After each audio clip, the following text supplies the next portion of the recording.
Howdy! How's it going?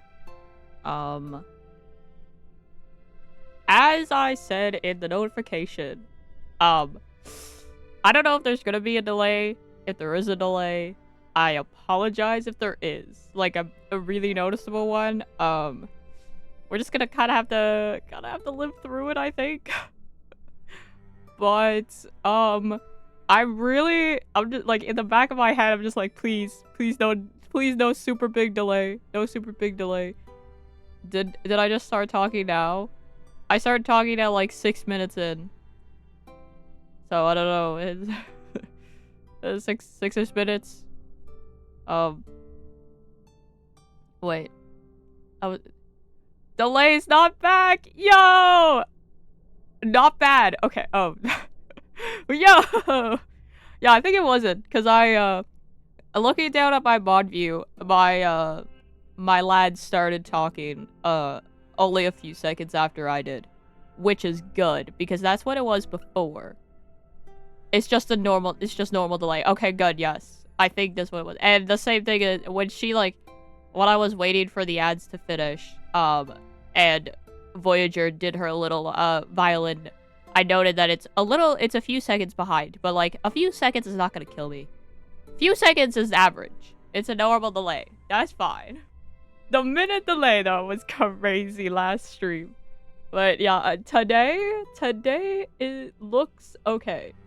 And the bitrate is so far it's been steady, so hopefully please Ohio server, please let me stay. Oh, what the heck? Oh my gosh, wait. Click there. Sorry, I just got an alert from like the backup for my computer or whatever. It's like, hey, do you want to back up your files? But like the notification was so large that like it was hovering right over the stop streaming button, and I was like, I do have it set so that like I have to confirm to end stream, but it still freaks me out anytime my cursor is close to that button anyways. So did you see my message about fanfic? You mean about like the like in the Discord, like about the that game that has the furry man? I mean is that what you talking about? That's funny to say. I have a little giggle. I said something else about the game after the picture. Oh, I think I did. I just don't think I responded. 1 second. Let me look at the Discord. Also, my goodness. Can Twitch also re-update their mobile? Ah! And there goes Discord giving me an update that I didn't get to see once again. It's like the second time I've done that. It was in games chat. The game is evil wolf goddess. Hey yo. The goddess can make your friends betray you to grant their wish. Hello. That's crazy. Wait. Oh, no, I did read the part about the furry artist. I read that part. That's why I went ayo. Listen, that ayo was like the ayo that I had was actually because I was like, whoa, this man's kind of fine. Outside furry mode though, I'm sorry. I myself am not a furry. So him with like characteristics, but like still a hunk of a man was what I was ayoing about, to be to be precise. I say listen, I'm not a furry. However, I can see the beauty of a glorious weapon or a musical instrument. I'm calling myself out once again. Funny enough, I wanna edit that clip of me talking about the saber. I'm gonna edit it. I think it's funny. I'll edit it and post it. Maybe I'll get some Danme enjoyers on the go. Please. It is a good fanfic setup though. It sounds really funky. So Debbie, yeah. Debbie humans. I just didn't think of the word. You knew what I meant. Oh my. Yeah. Also, while we're still chatting, so I've been looking into, because I've said it a few times now about like YouTube streaming. I'm looking into it because I don't fully comprehend YouTube streaming service. I don't super comprehend it, and I also I gotta figure out how to. Well, I think I get it now. I think I get the gist of YouTube streaming because I've watched a couple of videos now over the past couple of days. But the one thing, excuse me, the one thing I don't know how to do right now is get my alerts. From what I've heard people talk about it, it's bad. Really? I mean, that's fair, but I don't know. I've seen a lot of people say it's actually pretty, like, it's not the same as Twitch. Like, and it's not at the level of Twitch, which is why I also just like the community around Twitch. I enjoy. I mentioned it in one of my videos, like, that I posted on YouTube, that Twitch is very relaxed to me, and YouTube feels like I gotta be putting up more of a front. But like, I feel like YouTube's been making improvements to their streaming platform, but I don't know. It's still not the best, obviously. But I'm looking in the terms of like Twitch is doing some weird shenanigans as of late, and it's like I might as well just be prepared if anything. So that's mostly what I'm doing. I'm not really considering stopping Twitch streams, to be fair. I was gonna say today, if the bitrate was like garbage again, I was gonna maybe like schedule a YouTube stream this week. But today the bitrate is fine. So now I kind of gotta, like... I just gotta watch it, you know? It's the same thing as what I said in the past. Because I was having... I've had a lot of bitrate issues as well. Just over the time of my streaming. Literally, after the first, like, weeks I was streaming... my bitrate, like, plummeted so badly that I had to stop streaming for a while and just figure out what to do. Because it's not me. It's, like, clearly the services. But yeah, if the delay shows up again, I'll talk about it. Okay, thank you, Enzo. That really helps, to be fair. But yeah, I just with all this Twitch shenanigans, and now them, like, getting rid of the ingest servers is kind of making me concerned. And them doing it without a word is, like, really... it's really sketchy. It's really sketchy to me, and I'm like...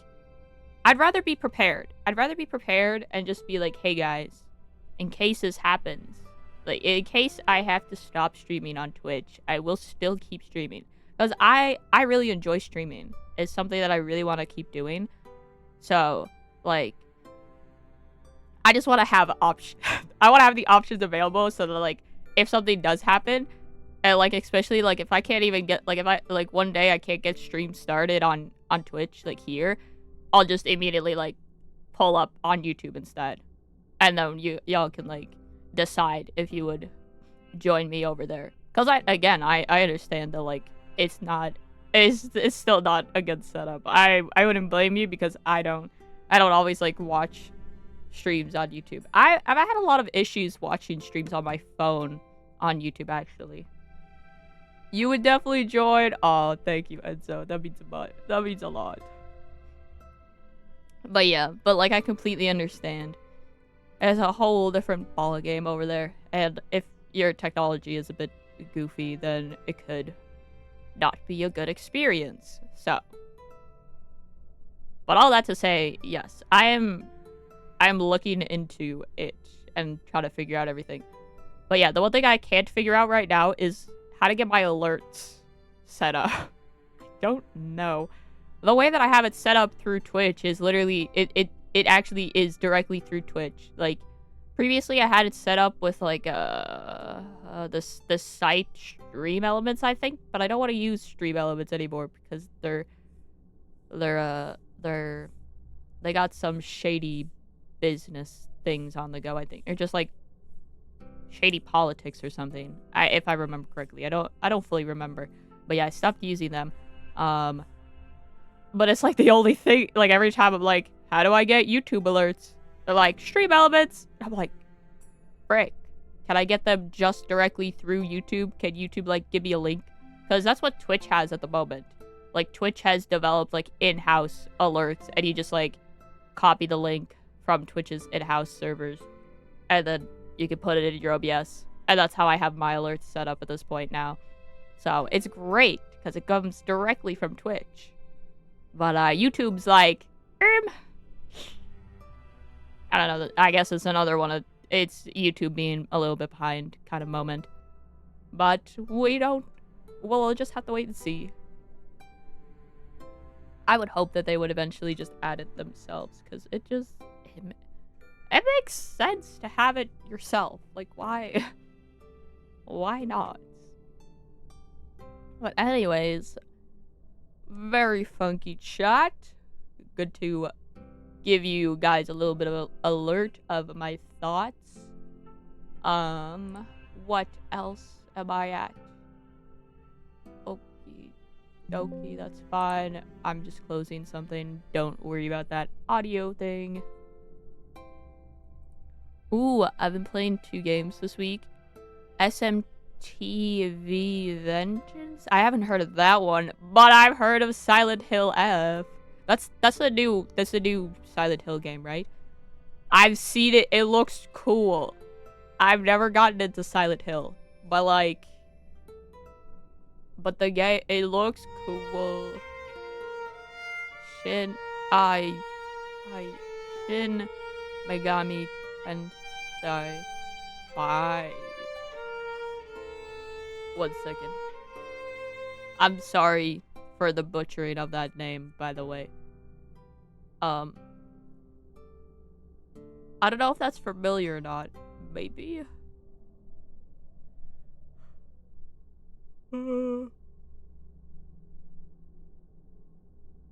Oh, this looks funky. Whoa, wait, there's art stuff. Whoa, wait, hello.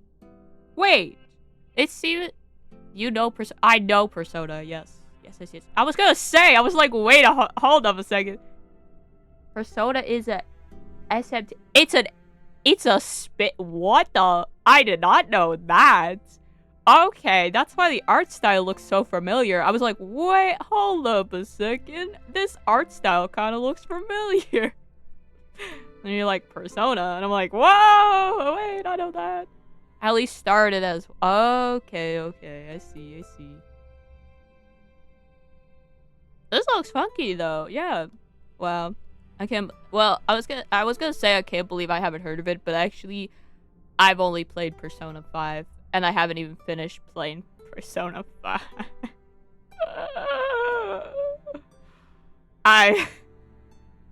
Same enemy still though? Jack Frost. Oh, interesting. I should look into that. Cause I enjoy Persona 5. And I want to get, well, the thing is that this is the issue. I got into Persona 5 a little bit, but I've taken so long to play it. I haven't played it in like a couple of years actually now, cause I got it on my PlayStation, and I haven't played any PlayStation games in forever. My bad. So, if you... Wait, what should I know? Actually, I'll keep that tab open. I'll keep that tab open.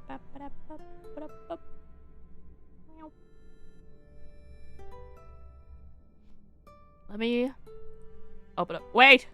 Oh, bruh. Let me open up Reverse 1999 while I'm still trying to look at chat and I don't have my phone back on chat. Okay, wait. It's connecting. It's connecting. Okay, of course it doesn't get your messages. The last couple messages. Okay. Your party members will not be humans. You have to recruit the demons you fought. Hello? Hey, yo, wait, that's sick. Wait, hold up, wait a minute. That's sick, actually. I'm down for that. Wow. The whole giving the right answer to your enemies in person. Yes.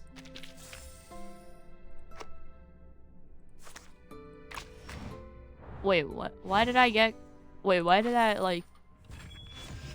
Hold up, wait a minute. What the? We have noticed an issue that prevents Billboard of Fatutu from being claimed correctly. We have corrected the issues and players will be issued a compensation of Billboard of... Oh! Okay. Cool. It's even more intricate in SMT. Hey, yo. That's kind of funky, though. Honestly, I forget about the whole, like, giving the right answer in Persona. I just beat him up. I'm like, I can't be bothered, bro. I can't be bothered.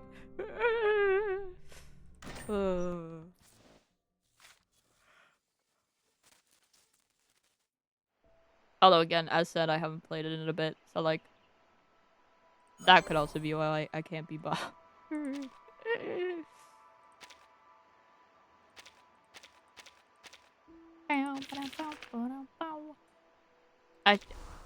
I should play Persona 5 again. Actually, like, eventually finish that game or something. It's a good game. It was good so far from what I got into. I don't even know how far I got. Why is it connected? Okay. And they will almost always ask for items and money after getting the answers right. Hey, yo! Dang, they're taking my goods.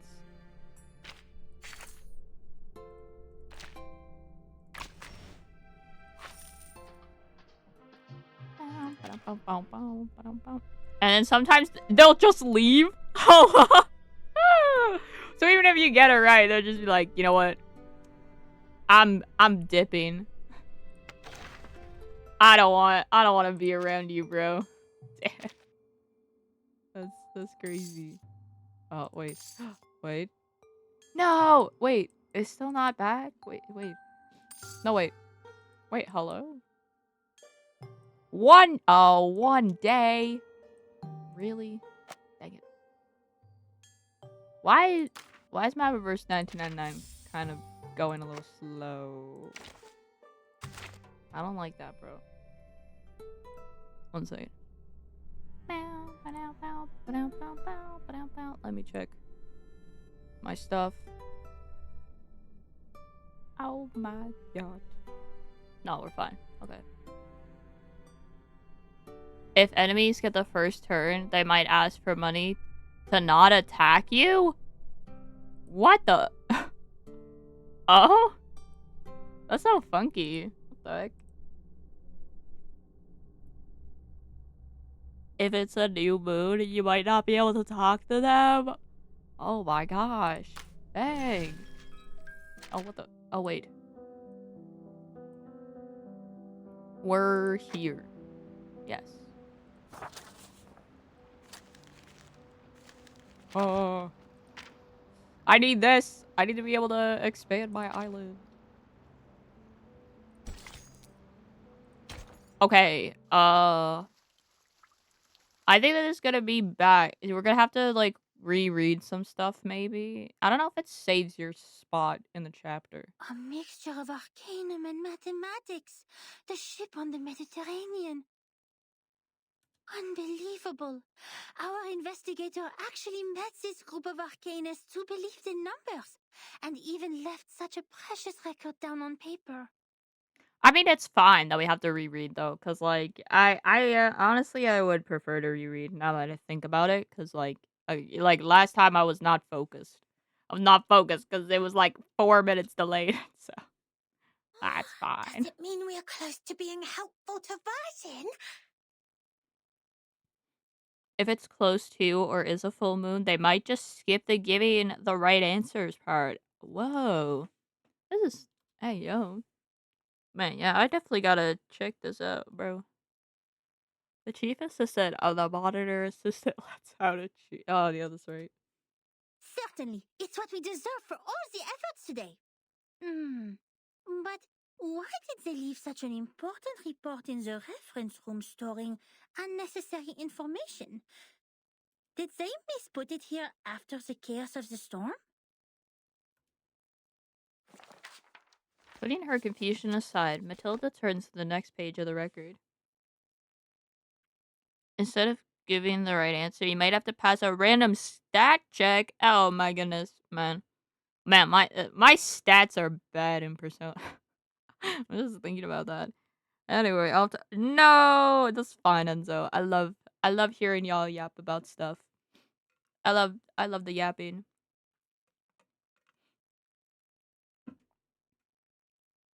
Especially about a game that I'm gonna that I need to get into because I didn't even realize. Among them, the most easygoing one was Hugh. Oh, yeah, that's right. He was an engineer as well as an arcanist. We shared the same Oh, preference the for biggest human thing about technology, SMT. Ooh. and that became our common topic.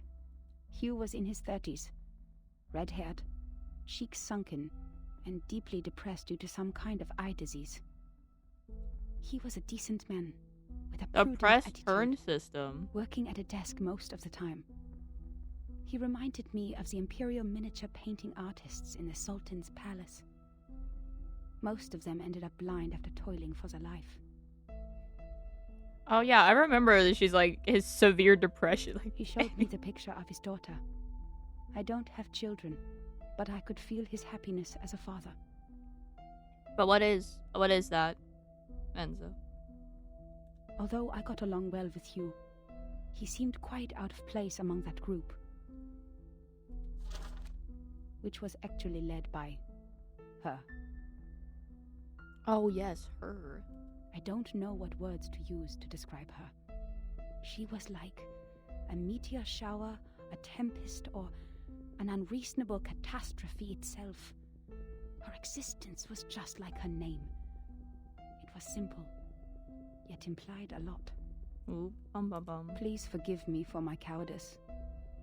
Even now, I don't have the courage to write down her name. If one would call that a name.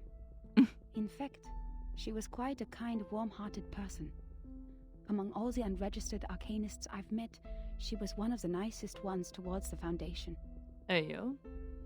She looked young, even though I heard she had a daughter too. Besides, she still possessed the innocence of a child, and that kind of excitement exclusive for genius. That's right. It seemed the whole world was like a sparkling toy to her.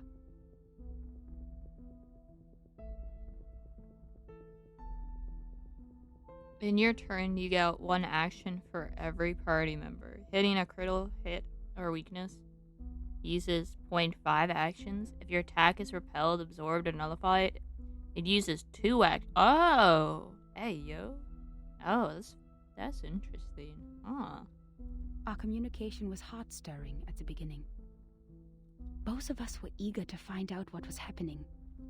Like 2 shipwrecked victims Same applies grappling for the at each enemies. other on the sea. Ooh, okay. Cool. I like that it goes both ways. But I didn't have the slightest idea what she was talking about, actually. The problem was not the typical communication issues between humans and arcanists. I was sure the language we used didn't pose any obstacles, but still I couldn't understand any words of hers. I would believe that one is highly intelligent if one can name all the factors of 11,567 without thinking. But what this one said was illogical nonsense which no one could ever imagine. And you still game over, the protag dies.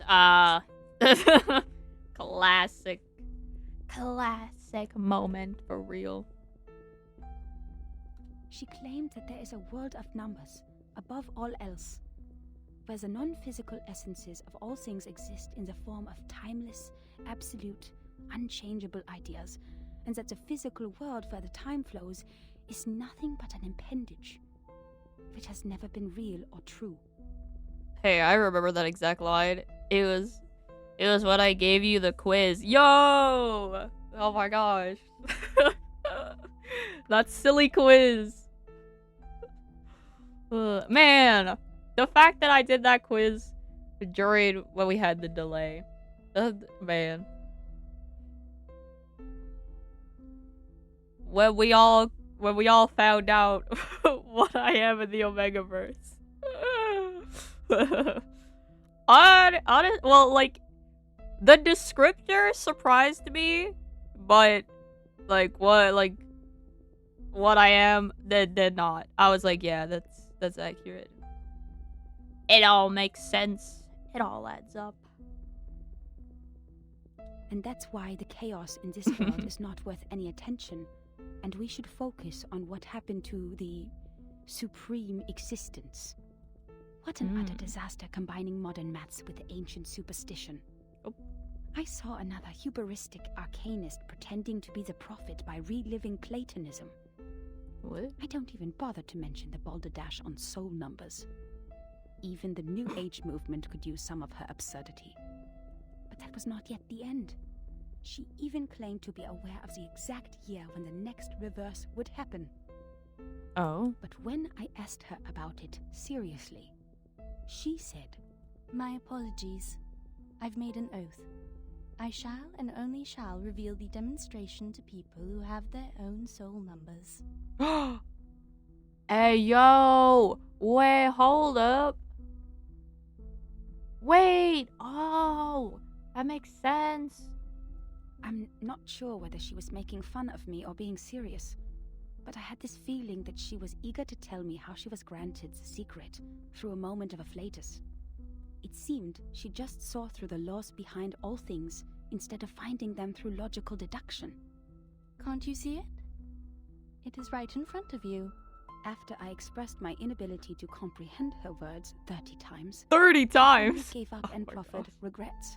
I'd rather take it as a new kind of humiliation. Oh my gosh. What really irritated me about her, however, was her contempt towards science and all the scientific research methods.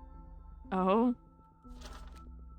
As far as I'm concerned, the value of a theory lies in its reliability, universality, and generalizability. Our pursuit of the truth has laid the foundation of modern science, allowing us to change the world. Yet, in her eyes, the value of a theory lies in its beauty. I love how she's like, it's beauty. I What talked to the her on the heck? current situation, and I told her how we would save lives and preserve the hard-earned technology of mankind if we could find the pattern of the storm.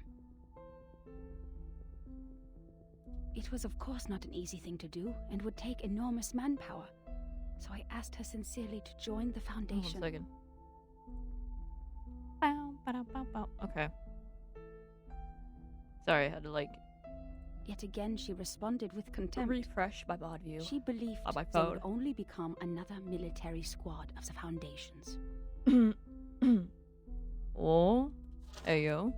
Darling, maths are beautiful for their uselessness. Oh, That's why it remains noble and graceful in this sordid world, despite you humans' reckless action of using it to calculate ballistic. She turned down my invitation and left an unfairly negative comment on our storm observation project. an unfairly negative comment. Okay. The observation stations you built are destined to be toppled because their basis is the fragile world that follows the laws of physics. The efforts you've made are like nails on a sand beach, which will only be carried away by the next tidal wave. Ayo. But I said, perhaps our efforts are in vain, but someone has to do it. We will try every corner of the beach before making the conclusion that the world we are living in is already a hopeless ruin. What a pragmatic, rigorous, and rational speech. But dear, the world is a hopeless ruin. The conversation ended in disagreement. I don't know why arcanists hate the world so much. Perhaps the reason is they have never been truly accepted. Ow. To this day, I still remember her venomous conclusion. The world built on past experiences has ended. In your words, which you used to mock us, why not embrace the reality? Oh. Yet about the gnosis which she deeply believed in, and the so-called prophecies she made through numbers, she had never given any proofs or details that showed rigorous logic. And the reason for her inactions was an oath she had made before some stone? The writer, the report's like, what the heck is this? Therefore, I believed is her this words logic? were only the nonsense of a lunatic. When we The first met, nonsense I of a thought she was lunatic. different from all those psychos, who mistook the malfunction of their prefrontal cortex as the will of God. But they turned out to be the same.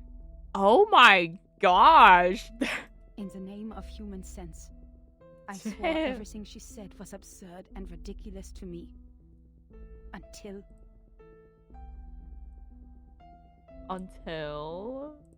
Until what? Wait, sorry.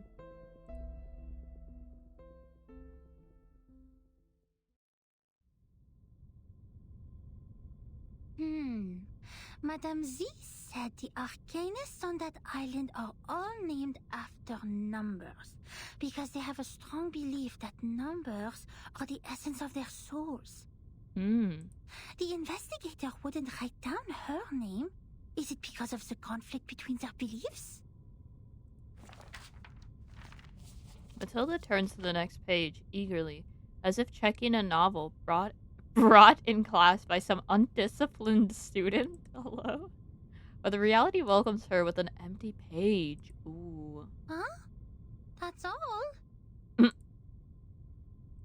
Maybe because the story ends with an abrupt stop, or the hope just raised has dashed down, Matilda clenches her handkerchief with her sweaty palm.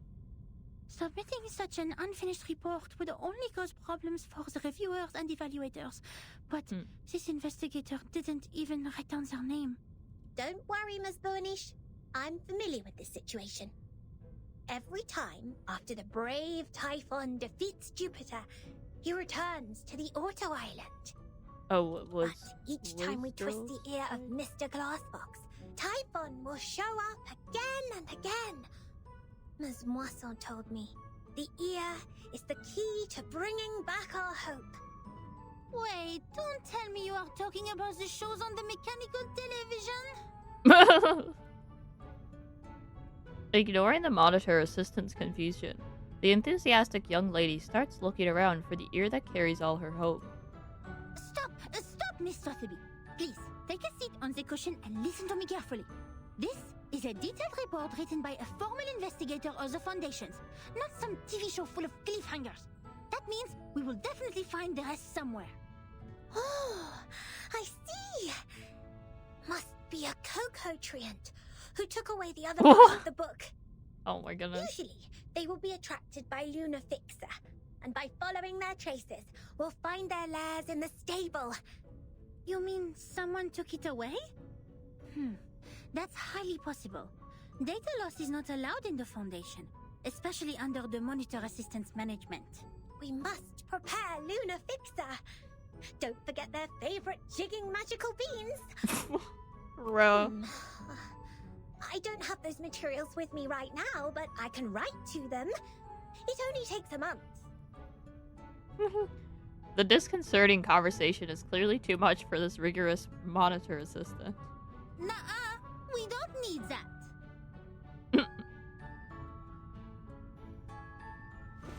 After taking a deep breath, Matilda takes out her crystal orb.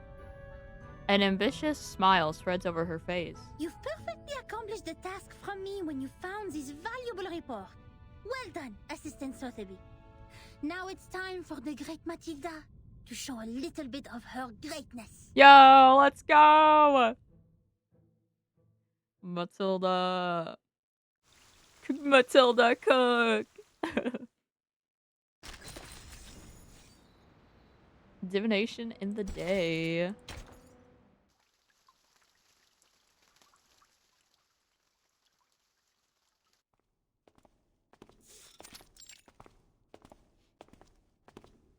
There's no moonlight during the daytime. But the moon is not the only choice for divination. Judging from the omen, it's at the northwest, the beginning and the ending of the ring, where the wall reflects repeatedly. Oh. Holding the crystal orb with both hands, Matilda keeps adjusting her position while trying to figure out the vague vision in the sphere. Sotheby follows her with a curious face. The northwest of SPDM. This one is straightforward. The beginning and the ending of the ring is not a problem either. The icon of the computing center is exactly the Ouroboros, a serpent eating its own tail. Here we are. But where the wall reflects repeatedly, does that mean a closed room with mirrors? The mirror in the display center is a huge kinescope in the wall. And the one in the airtight laboratory is a crystal clear observation window. The one in the rehab center? No. The mirrors in the operation room have been replaced with curved electronic screens of steel structure after that Xenopilot made a scene. Oh my gosh. Oh, that's a silly moment. I remember that. So the great escape where with the... is the answer? She slowly turns around, trying to find the perfect angle for a clearer vision. Oh, what the? A white figure storms away from her side, almost bumping off the orb she tightly holds. Hey! You just hit me! Shouldn't you apologize? Where did you come from, dork? Wasting my time. Dork? What the heck? Hello? The man groans a curse and hastily leaves this place with his hands covering his nose and mouth. What the? What is happening? How could he say that? That's rude! Yeah. That gentleman doesn't look well. He's covering his face. His nose is running with purple liquid. Oh dear. Did he drink a whole bottle of purple Chrysandra juice? He needs treatment immediately. Oh, if only I had brought the Phoenix heart nerves with me? He ran towards the rehab center. Nothing to worry about. Just another patient trying to prove he has recovered. Ah! The hasty man has disappeared completely. The little incident doesn't raise anyone's attention. The rehab center has all the facilities and medicines he needs. He will be properly treated. But why is he wearing the uniform of Laplace? And where's the receptionist here? The lobby of the Scientific Computing Center welcomes them with a deafening silence. The counter is no longer busy with people, but with an auto recognition device instead. Does everyone go to the weekend party night? Probing around the counter, the temporary investigator seems determined to dig out a party gramophone from somewhere. Absolutely not. The researchers here are too busy to do that. The computing center is working on the most urgent and vital project, the research on the immunity to the storm. We should not disturb them unless it's an emergency. So please stop calling the office and put down the telephone, Miss Sotheby. This is not the ear of a tea kettler, and it won't take you to any twist balls. The monitor assistant can't stand the difference in their terminology anymore. Je sais qu'elle est débutante, mais quand même elle est trop bizarre. Ugh, I know she's a rookie, but even so, she's way too unbelievable. Guide new members with caution and patience. Trigger the afflatus at the right time. J'avoue que Verten a remporté une victoire temporaire sur ça. Oh, I have to admit, Verton is doing it better than me for now. Her mumbling is interrupted by the owner of the cheerful footsteps. Miss Boonish, I just read the map on the counter. You mentioned where the wall reflects repeatedly. Does the vision refer to the racquetball center here? You see, its icon is a bouncing ball. Let me take a look. Oh my goodness. These gals. Found it. This is really the right direction. Next, empty boxes, glasswares, and copper pieces. Looks like our destination has piles of metal. Oh, what? The vision in the orb is growing clearer, proving that they're heading in the right direction. That eases Matilda's upset mind. Good job, Assistant Sotheby. I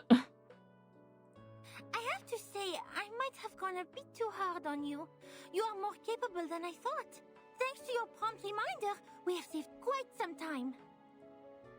Sotheby is glad to help.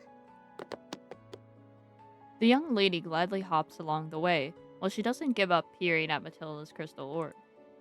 Miss Boonish, since you're such a talented diviner, why don't you just divine the reason for the storm with your inherited arcane?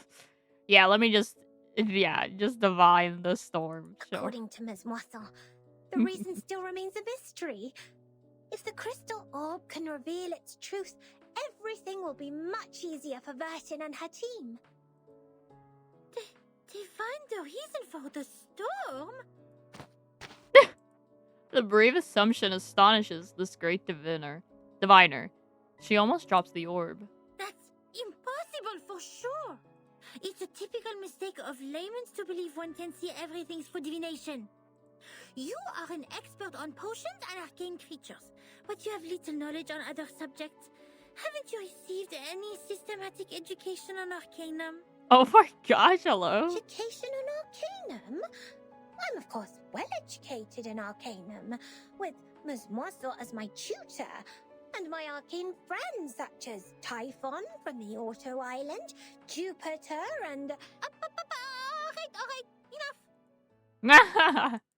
She shakes her head, stopping her from listing another name for an arcane creature that nobody has ever heard of.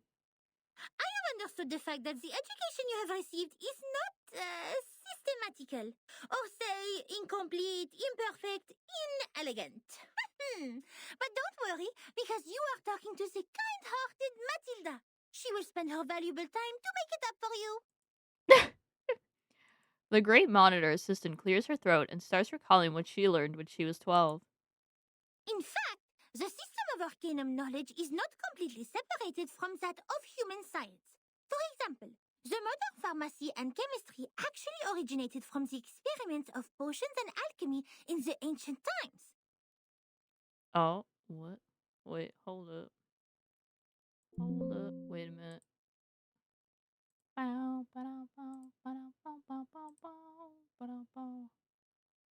Okay. Sorry. I was messing with something in my OBS. Again, for like the bazillionth time. My bad. Man, my throat is being silly today. They developed into two different systems because arcanists focused more on the knowledge ignored by scientists, which is gnosis. Ah. The knowledge we learn from divination is exactly under this category. Oh. Wow! Sotheby's eyes light up with amazement. Matilda takes out her notebook and draws a brief sketch in it. Ooh. Let me fill you in with more details. If two human researchers test Snell's law at two different places at the same time without making any mistakes, they will always reach the same conclusion. Or if two potionists use the same ingredients and follow the same formula to make the cough cough stop stop potion separately, their products will also have similar effects. However, if two diviners respectively perform divination on the same thing, they will probably see totally different visions. Ah. Because what the divination shows is merely omens. The interpretation of these omens is in fact a kind of subjective deduction based on the reality, and there is no such thing as a standard answer. Even if the two diviners draw the same conclusion, it is more of a coincidence than a result that implies generalizability. So diviners never check the accuracy of their divination through the review of peers. Ah, I see. And this is an example of gnosis. Unlike human sense, it is unique and possesses no universality.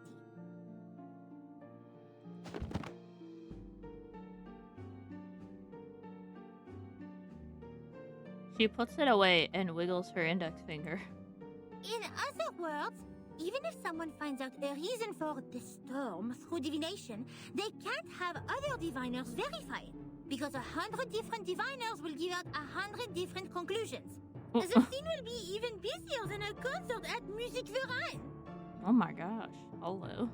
That being said, the more possible result we get from the divination is nothing. Divination cannot bring knowledge which the diviners have never learned. The divination of such world-class knowledge, as complicated as the reason for the storm, can only be performed by world-class diviners. We may find one or two diviners like that if time continues to be reversed. Like Nostradamus. But he lived in the 16th century.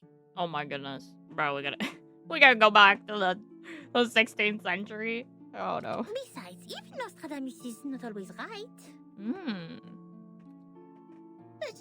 But Miss Boaniche is. Thanks to your divination, we're getting closer and closer to that report, right? You are right! Finding items, interpreting dreams, and making simple prophecies. All these things are just a breeze for the bright and clever Matilda. Sotheby gassing up Matilda. Matilda's like, yes! But inquiring about the storm is beyond my ability, and it will only bring misfortune. I will never make such a stupid mistake. Matilda regains her radiant appearance. In fact, this half of the report and the handwriting of the author are perfect divination media. Besides, our target is not far away from us, and I'm familiar with the surroundings, which have made things much easier than usual. It is true diviners can improve the accuracy and controllability of their gnosis by practicing repeatedly, holding the rituals properly, and making targeted preparations. But that still doesn't mean the result will be absolutely accurate. Sotheby nods. No one can tell from her face whether she truly understands that announcement or not. Okay. Reading the vision in the orb, Matilda leads Sotheby around another corner nimbly. The report says that person who mentioned the School of Numbers claimed she was enlightened about the year of the next storm. Is that also by divination? I am not sure what kind of arcane skills they used, but numbers are indeed a kind of omen too. I am not talking about the specific knowledge of mathematics, but the numbers themselves, because they are even more abstract than images and languages as kind of symbol. Even so, there is no way for us to verify this prophet, unless it really comes true. That is also why it takes almost nothing to spread a prophecy. My mother told me many people in the outside world write to the Foundation every day, claiming to be prophets who can predict the doomsday and thus requesting unemployment benefits. Ayo. The doomsday? Unemployment benefits? Oh my! The outside world is far more wonderful than I thought. How fascinating! This Boanish is even greater than I expected. Oh. You bet! Wait, did you mean I was not the greatest? Oh. Oh, Matilda. Oh boy, oh boy. These two are certainly of hair. It's so silly. They have reached the end of the corridor. Matilda puts away the orb and looks at a wooden door with no sign in front of her. This is where the vision leads them to. The room next to the racquetball center. Here we are, Miss Sotheby.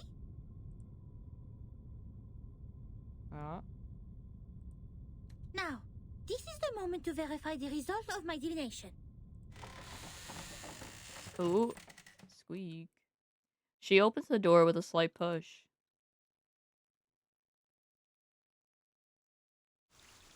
I was gonna say, I was like, every time and the screen went black, I was like, are we gonna get a little to be continued here? A little to be continued. Oh my goodness.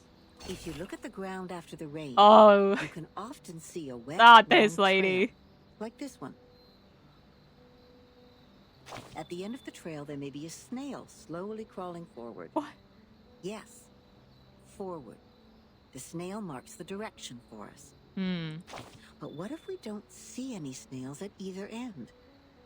How are we going to distinguish the direction to the future from that to the past? Yo, welcome back, Enzo. Hi. Wow. What? How are we going?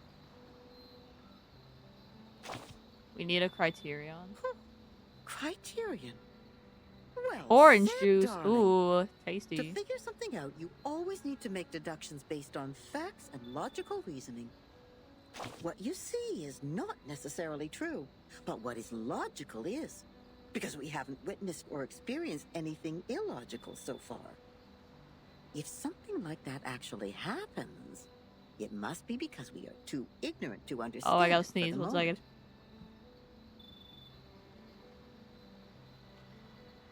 This point was firmly believed by those researchers who Okay, worked I'm in back. the house like canned sardines.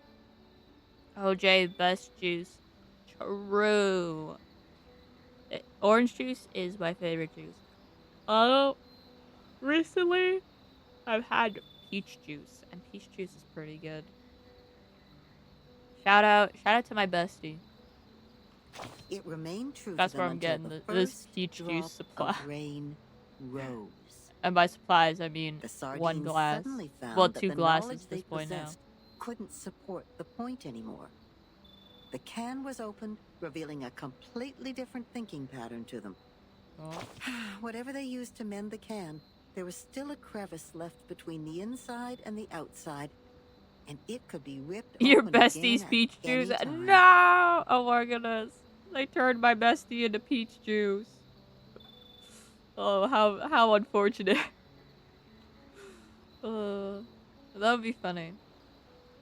Yeah, guys. Actually, my friend is just a glass of peach juice. The chaos didn't last.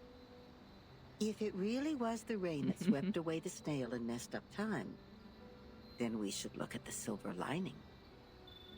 Man, remember if any, like, if any of y'all were like into TikTok, like, I don't even know what, like, the snail, no, like this the running gag. It was like this snail or whatever. Doesn't I mean don't we will even. find out the truth of time How once did the that secret even of the rain begin? is revealed. What was this? There has Like, never what was been a on the shortcut go? like this one, since time is only an intangible concept. So The then, internet is silly. observation stations were built all over the globe. The staff learned how to collect and keep the valuable samples efficiently, in no time. The little boxes they used to store the raindrops are still being upgraded even now. Oh. Order and silence were brought back to the labs. Every piece of gear was placed back on the right track. But yeah, since she keeps talking about a snail, I'm like, haha, that one It meme was or a whatever. grand feat, and no one could have accomplished it inside this huge, cumbersome machine, except another machine. What? She took no sides and sought only predictable results. That's why she made a decision as soon as she read that report and its attachment on her desk. The former was about a delicate component which flapped like a butterfly in that huge machine. And the latter was a piece of paper full of circles and dots. Then she stored the information on her hard disk and destroyed the report. And the paper which claimed to have recorded the locations where the storm might happen, yes, the one with the butterfly-like drawings, was retained for data comparison. It seems there we she's go. satisfied with the result. I'm satisfied that the. Oh my gosh, it's the snail. Wait. Okay, there's no. Yeah, okay, there's nothing else I was gonna say. The Lament in Silence. Hello.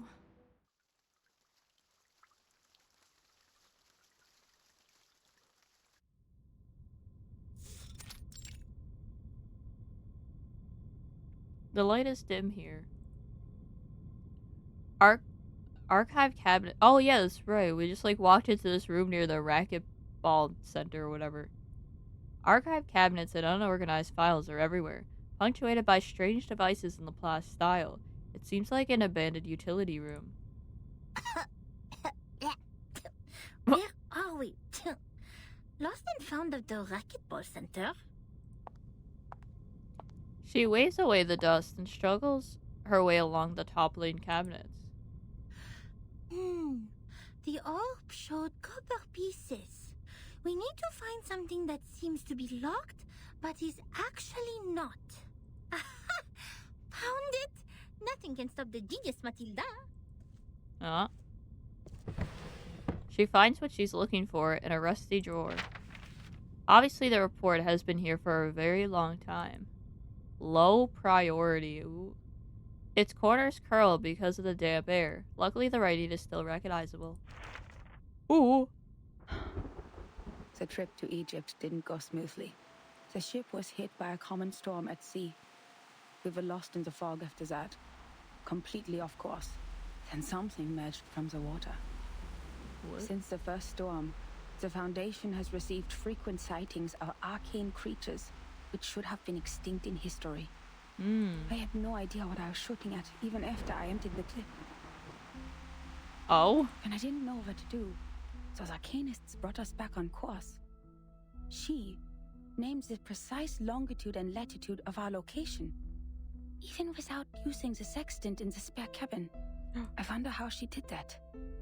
Perhaps the world did look different in her eyes. Then when I was about to step on a random plank on the ship, she suddenly dragged me back. I thought it was only an inappropriate joke. The next second... Oh, whoa. The plank broke. Hey, yo. I was stunned. And as to how she saw that coming, she just answered me as if we were talking about the weather. I just saw it. Because that plank is deformed like a rhombus. Oh my gosh. The rhombus slander. Because that plank is deformed like a rhombus. Oh my god. I was confused. Where is the rhombus? She laughed. The rhombus can't be seen with eyes. You shall close your eyes, hearken to the teaching of the Supreme Existence, and seize the moment of afflatus. Of course, I didn't see anything. Nor did I understand what the moment of afflatus was. Perhaps it's just another privilege enjoyed by arcanists. Just like their right to be lunatic. My goodness, this lady, like... Nevertheless, she reached the correct conclusion in a completely wrong way. What? Is it really possible? Anyway, she saved my life. But that was not enough to settle the differences between us. She remained rejective to working with the Foundation. Yeah. And I finally gave up on the attempt to persuade them. Good. My mission on that trip was not to make contact with them. Besides, what we needed was builders of the storm observation system. Not some liars who would only make things worse. Some liars. My goodness, this lady is so biased. I As swear. for the shelter they took from the storm, Like, she who wouldn't is say a who word is as if this she were lady? dealing with a spy who pried to find out the deepest secrets of the Arcanists. In the end, Hugh mediated between us. He gave me an address in Istanbul to which I could send the letters to contact them. After that, I spent more than half a year in the Egypt office. Things were even worse there than I expected.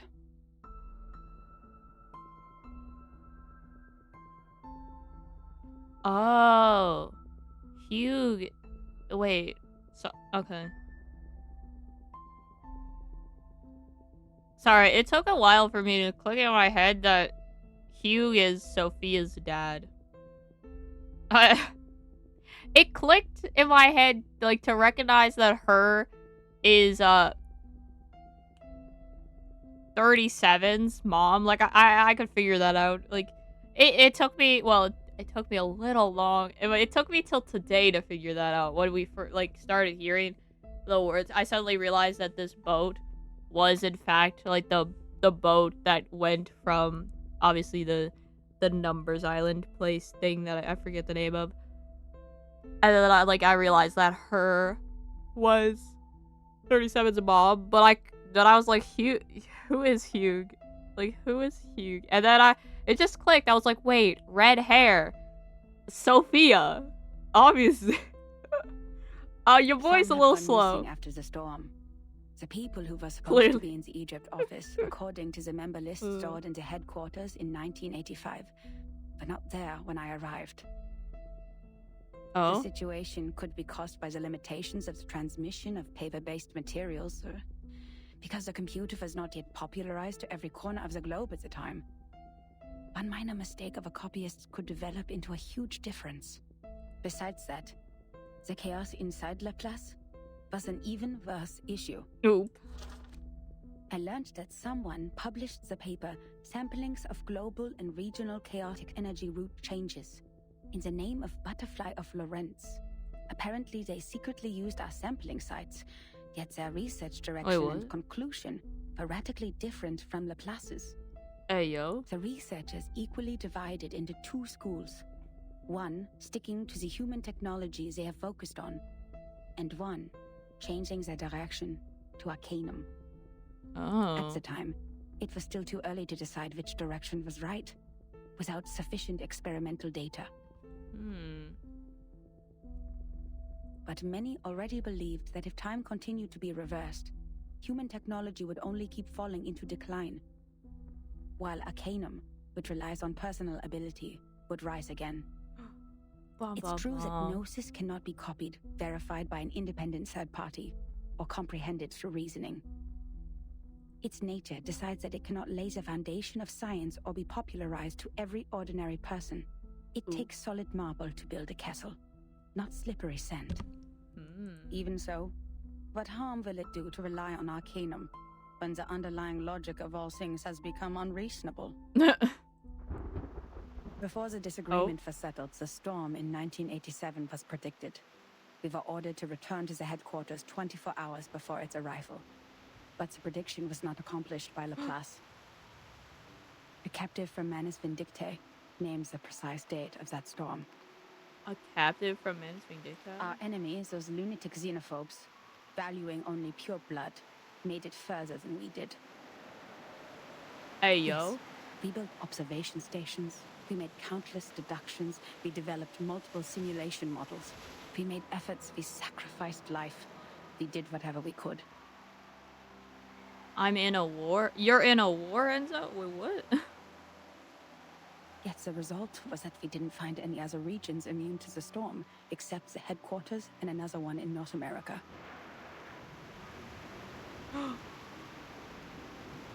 In the end, 95% of the branch members were reversed.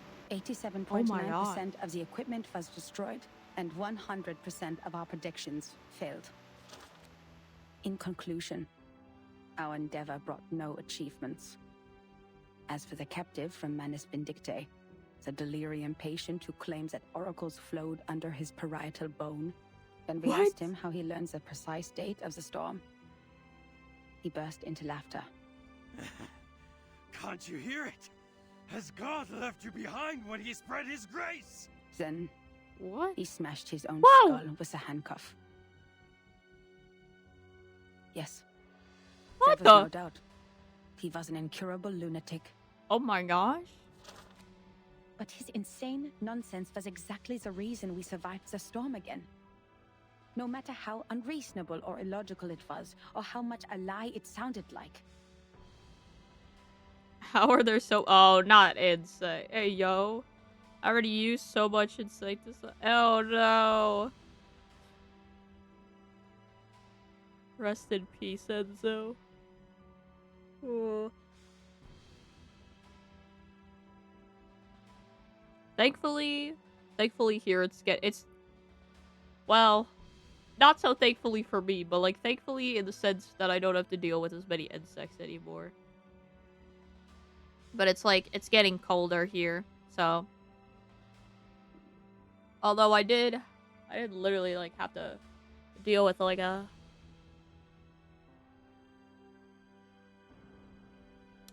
like little like one of those little tiny flies that you barely even see in the car yesterday when I was getting back home from work. There's just such an annoying pest. So we'd better Ooh. believe we shouldn't go out in black today because the fish is swimming in the water. What? We'd better believe in the existence of the non-physical, everlasting, transcendent world where everyone's soul is a number. We'd better believe in the supreme existence which caused the disorder of time by merely casting its shadow. That means the life of individuals means nothing more than rubbish, and the world is but an imperfect ruin, where only the chosen ones will pass the trial, where the rest will be eliminated by the rain. I left my tablet on the counter, and when I looked back, there was a cockroach on it? Oh no! Oh no! Enzo, rest in peace, buddy. Rest in peace. Yikes. I hate thinking about cockroaches. I hate them. I don't know if I've seen one in real life, but I don't wanna. I don't wanna, bro. I don't wanna. How am I supposed to do that? Finally, I made up my mind to write to her. I didn't expect her to answer my questions. All I wanted was to confirm if she had survived that storm. Oh. For the sake of our peaceful talk about the rhombus. About the rhombus. Yet what I heard She from them died. was a simple announcement of her death. With only 2 words. She died. Damn. Then it burned and turned to ashes in a second. What the? On the same day, the first and only timekeeper who just took office, the 12-year-old child, returned alone from the storm. Oh my gosh, Burton! She told us the time in the outside world at that point. And that was how I knew she was right. Oh. It is right in front of you. I already used a quarter of the 420 milliliter can. Oh my goodness. What? If there is a god, why are you playing such a prank on us? After we had suffered from the collapse of all the existing orders and the failure of all the great laws. If this is what she calls a glimpse of the supreme existence, the moment of a flatus do you have to present it in such a cruel way? The last 2 digits in the number of the year after that storm were exactly her name and her number. Oh, her name and her number. 77. 77. So she did name her. Bum bum bum. The report ends here. 2 digits. That's a full stop of the story. Incroyable! Incroyable! C'est vrai! Quelqu'un a vraiment fait cette prophétie! Unbelievable! Unbelievable! It's actually true! Someone did make that prophecy. Bertin and Sonetto will be thrilled to know what we found! Well done, Miss Sotheby! You performed as well as a formal investigator! We need to submit this report to your instructor immediately! Grabbing the papers tightly, Matilda turns around with excitement. Sotheby isn't the person standing there. What? What are you doing in other people's rooms? Who is this guy? Hold up, wait, where did Sotheby go though as well? Excuse me? The report is snatched away! Snatched away? Give it back, you jerk! What the heck? This is my personal item. You have What? no rights to take it. Personal item? Okay, Laplace lad. Please leave immediately. Personal item? This is a precious record that should have been submitted to the Foundation. According to Administration and Regulations for Dispatch Personnel, St. Pavlov Foundation Decree number 259, every member of the Foundation, when acting as a field investigator, is required to create a comprehensive investigation report of all their actions and promptly submit it. And they are obliged to ensure the authenticity, objectivity, and impartiality of the report. No personal bias is allowed in the content. If you have read this report, miss, you should know that it's not even qualified to be filed. Oh. But this is an emergency! The Storm Reformation Act is still new to her. She can't think of any articles to support her point of view. She racks her brains for words, but before she makes it, the other person starts talking, with one of his eyebrows raised. I can tell from your uniform, you are a student of SPDM, or... This is Laplace. Do you have your guardian's approval to leave the school, Miss Underage Student? What the heck? Alright, back the truck up, buddy. Ufal? I don't need that. I am not a student. You are talking to the exceptionally promoted monitor assistant of SPDM. Here is my ID. She holds her ID card high, as if she's holding the flag of liberty. But she is ignored. The adult walks directly to a swivel chair in the room and pays attention to an educational toy on the table. Did you just ignore a formal administrator of the Foundation? This monitor assistant will report every misbehavior of yours. Every little bit of them. Wordless, the monitor assistant can't be more embarrassed in her life. She looks around just to find that Sotheby is gone. Luckily, the chief assistant learns faster than she expects. The familiar sing-song tone is making a report to her own tutor outside the half-open Miss door. Watson, we found that report here. The great Miss Buanish and I discovered some important information. I came to you and Madame Z immediately after we read it. Miss Buanish, why are you confronting Mr. Chair? Sotheby stands at the door. Her head is tilted. 2 adults are behind her. I didn't expect to see the second half of that report here in your room, Adler. Oh? This time, the owner of the voice can't be ignored. The swivel chair unwillingly turns around. Don't call me that, friend. Why not just call me Enigma? Just like everyone else. Relax. I know nicknames mean no harm. Hey, yo. Oh, so we know this guy's, like, name. Bro's gotta go by Enigma. Okay, buddy, pack it up. But I don't understand. How is a report filled with meaningless words of any concern to you, Madam Z? Enigma. It provides information about the Arcanist Group 13 is now dealing with. If possible, please give it to me. Yeah, hand it over, buddy. Of course. How can I turn down a request from Constantine's chief of staff? Oh, Take okay. it away. I hope you don't mind the mold on it. The researcher stays seated on the chair and casually hands out the report. Madame Z smiles. She seems glad to see that Enigma still has the energy to be sarcastic. But clearly the monitor assistant can't tolerate such a blatant violation of the staff regulations. Please pay attention to your manners and do not bring disgrace to the computing center, Mr. Rude. Mr. Rude! Get him, Matilda!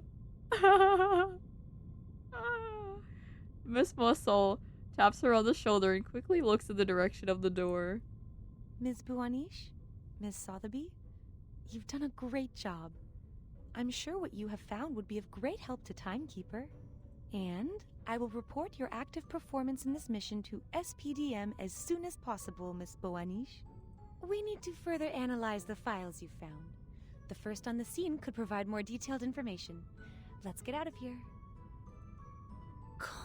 Contribution exceptionnelle! Active performance! The key words give this young monitor assistant a giddy pleasure. She can't help but ignore everything else Miss Moisson says. Oh la la, exceptionnel! No. Calme-toi, Matilda. I didn't accomplish it alone. Assistant Sotheby also played a significant role. Hooray! A loud cheer interrupts Matilda's mumbling. That is to say, Miss Burnish, we can start preparing the balloons and flowers for the twist ball. Speaking of which, this monitor assistant still needs to think about it. By the way, just call me Matilda. She struggles to get out of Sotheby's passionate hug. The great joy brought by Miss Moisson makes her actions clumsy. Cheering and discussing, the girls leave the room. Madame Z carefully puts the valuable report away. The researcher swivels the chair again and hides himself in the fortress made of dusty items. He talks through cabinets and equipment in a slow manner. There will be no advance in human technology. You think so? Even the Madame Z has given up on the study of theoretical physics and become a politician. Oh. No. I've never thought of that. She turns to the door with a faint smile. Click. The door is closed. Oh?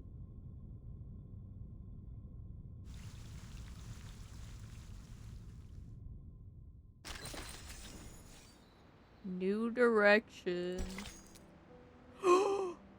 Hello! Island! Island! Island upgrade, let's go.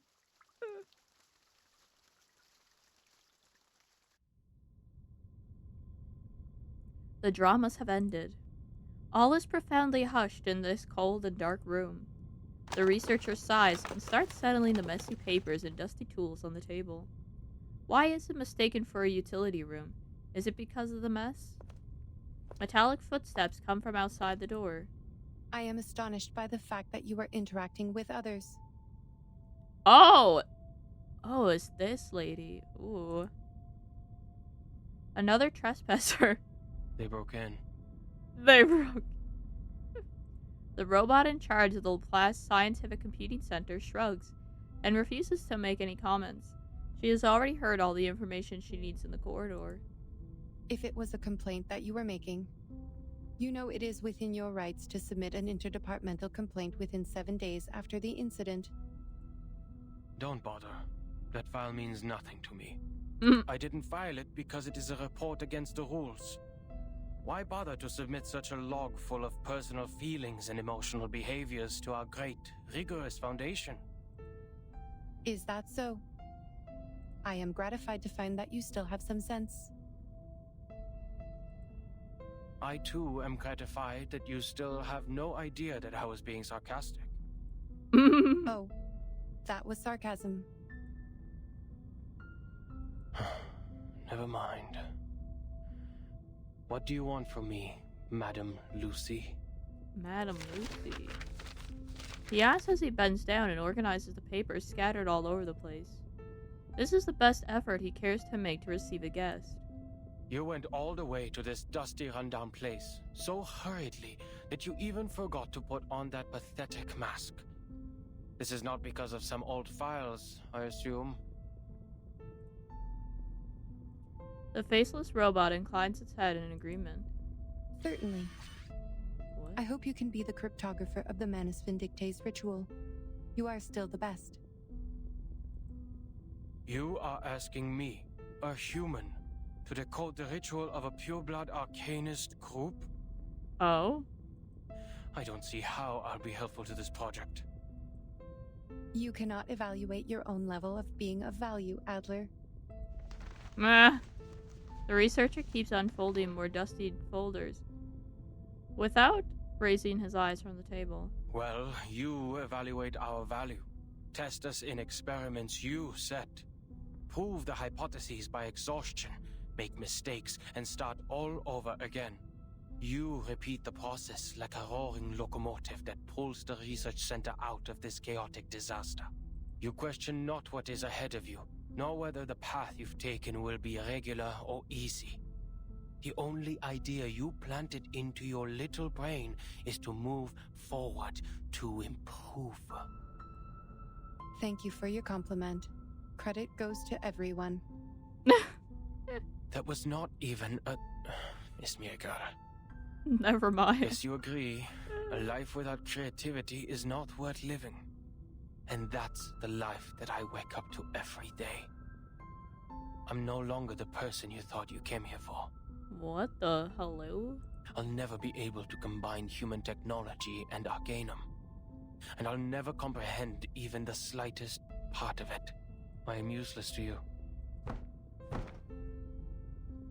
I think I got most of them. I hope you got all of them. Get rid of them, Enzo. Exterminate them. He squares up the paper on the desk in a grumpy manner, making a huge knocking noise. I don't expect someone made of tin to understand the human mind. But I beg of you, leave me alone. The robot ignores his emotional speech and keeps talking. The work of analyzing the masks of Manus Vindicte did not go well. A side effect occurs in the researchers, and it is getting worse. The isolation wards on the basement level are overwhelmed. What a scene. Have you aborted the experiment? Not yet. Hold up, wait a second. I wanna look at something real quick. 1 second.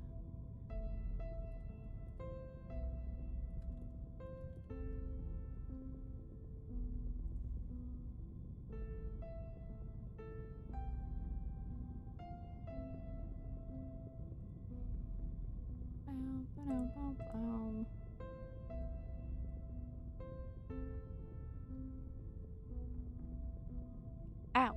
Ow! What the heck?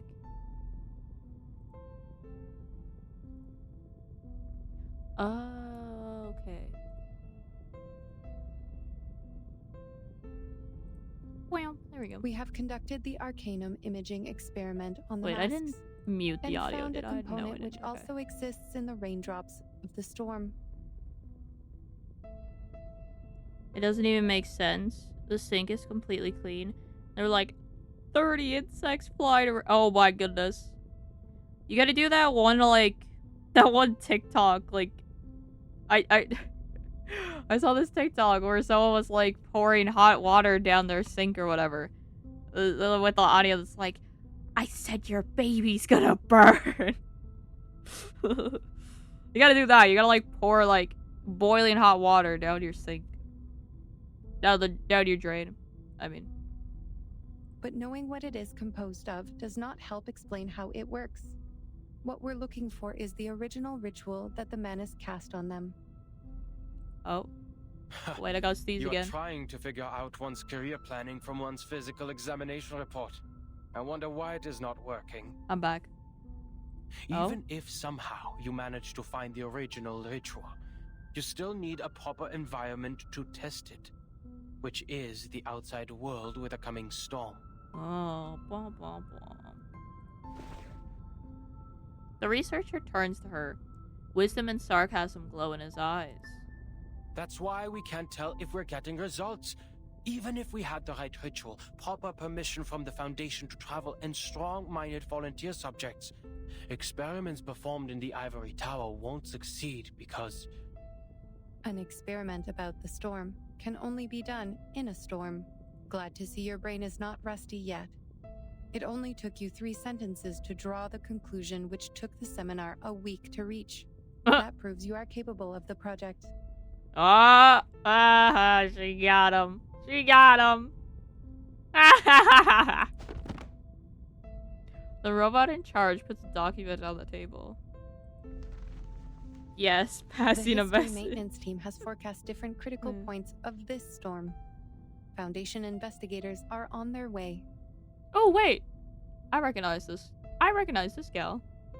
If I don't know Manus who she is, Vindicte still but plans to accelerate the storm, seen like this. what they have done in Seen her somewhere. 1929, there will be a high possibility that their people will show up at the transformation point of history and society, also known as the critical point of time, the center of the storm. Your sister, Greta Hoffman, is also one of the investigators. Oh. I have no interest in any Hoffmans other than myself. Ah! We have different perspectives. Oh my gosh, bro's like, I don't care about my sister. It is okay. I am just here to inform you that if any of the investigators successfully send the information of the ritual back, the research about the immunity of the storm will be conducted immediately. Take your time and be mentally prepared. But once the storm alert is issued, we only have 24 hours to verify the feasibility of the ritual. I wish you will be fully prepared by then. The robot gets out of the room, leaving him no right to choose. Her feet crash into the floor, making a steely sound. Enigma?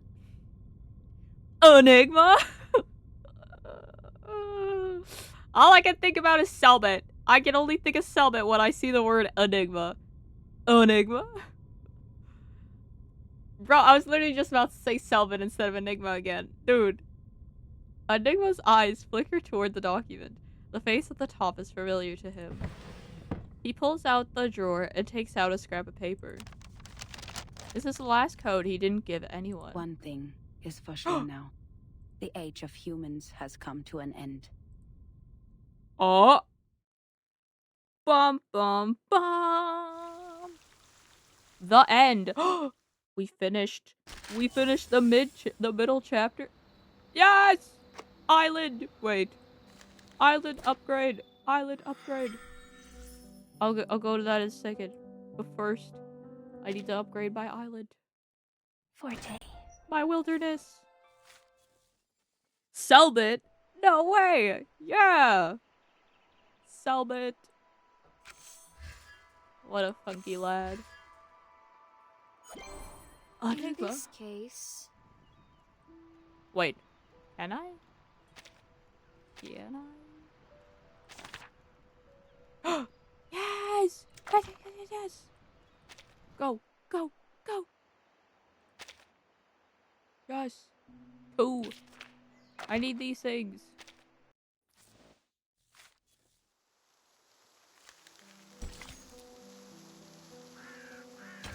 Here. Oh, whoa! I have so many orc cells right now. Over and over again. Let me just use this. A wonderful dream. Enigmas! Him and his enigmas. A blessing bestowed by fate. Everyone has their own destination. Hold on to that. Please watch out. I know. He's Brazilian. I know! Everyone has the same destination. I know Selbit, like I've heard of Selbit from QSMP. All forms of power at your fingertips. The Minecraft server. I really enjoyed his interactions with like the other creators. Give me He was a hand, funky friends. lad. I can't do this alone. And what's your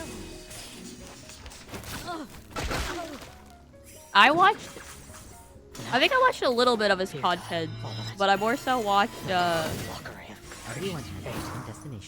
watched, like, Pack and Mike most. In terms of, like, the Brazilians, I watched mostly, like, Pack and Mike and probably, Baji. Because, they were more active on the server, or they were, like, active at a time that I could, like, watch them a little bit. But yeah, I watched a few of them. The Brazilians. Brazil!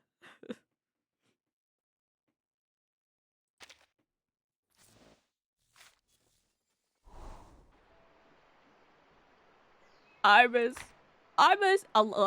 the QSP simply because of the interactions that they had. And the creators, because I can't really like watch them at the moment because I don't understand the language. So it's like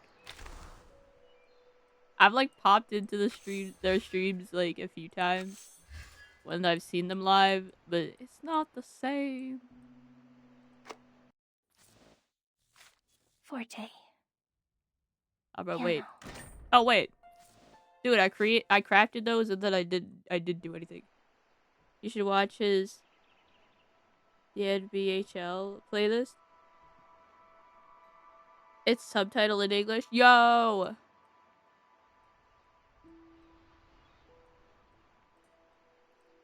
I should check it. I definitely could.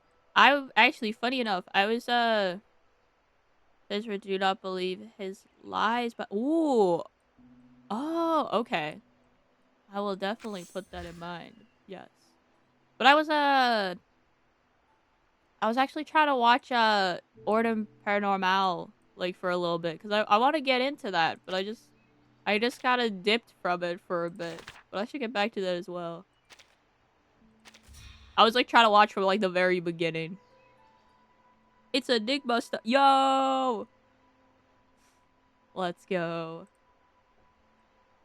Oh my gosh. Finally. Yo! Yo! Look at all the clear drops I'm getting right now. Wait. No more clear drops? Hello? Excuse me?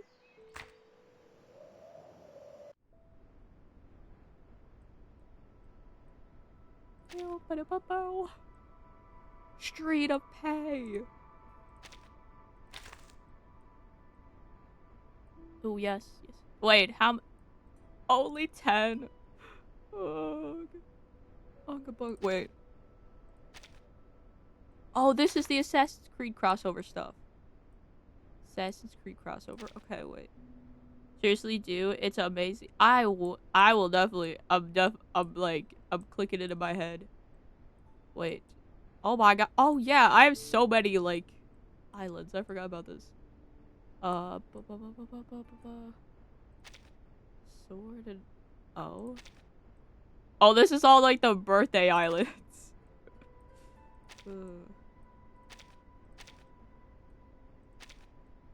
Simulated Canal.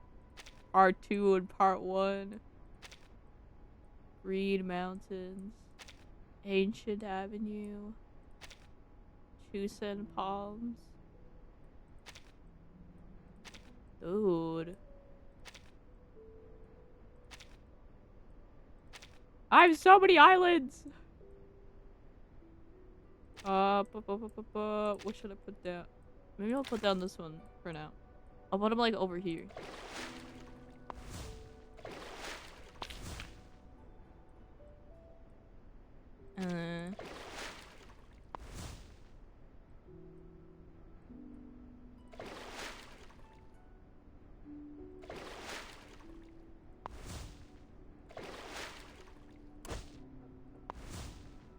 Funky, okay.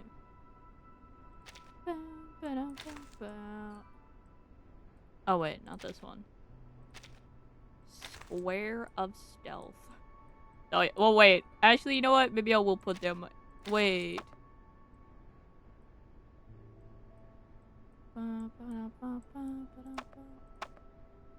Roads. Buildings. Oh, whoa, hold up. Wait a minute.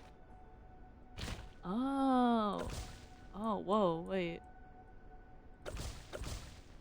I like... Oh, no.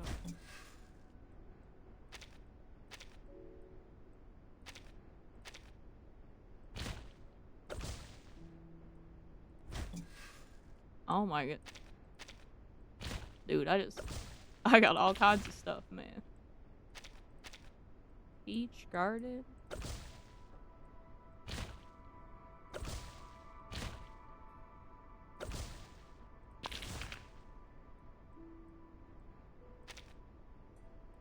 Oh my goodness.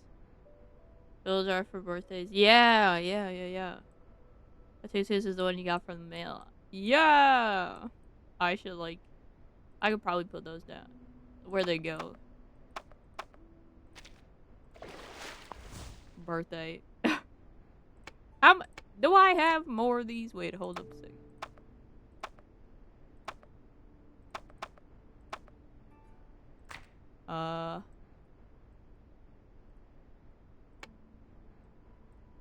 Wait, how do I... Oh, style.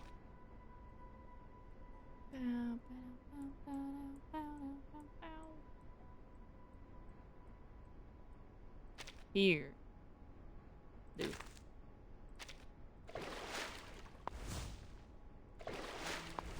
Dude, I got so many. Dude, I can't even put all of them down either. But it's done, and there's no more. Look at this. That's crazy.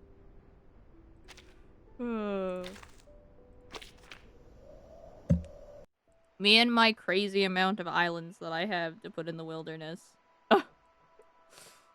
Just look at this. This is so silly. This is so silly goofy. I love this. Ooh, and I can place down another character. Let's go. Ba, ba, da, ba, ba, ba.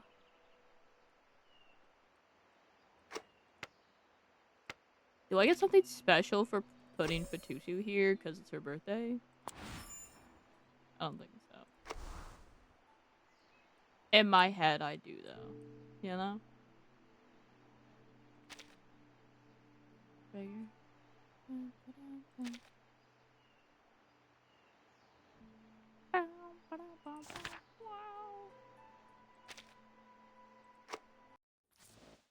I almost said water body similar to Sotheby. Hey, yo.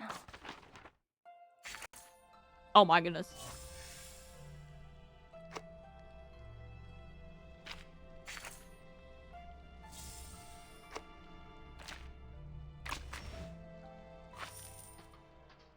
Getting all the stuff. Now, what the heck is this about to do to me? A pirate's guide to labs? Join the event. Oh, hello. Look for... Wait. Stranded as she is, Captain Regulus still longs for adventure. If Antarctica is out of reach, the laboratory might suffice.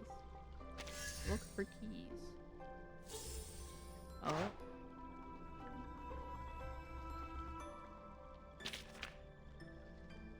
Okay.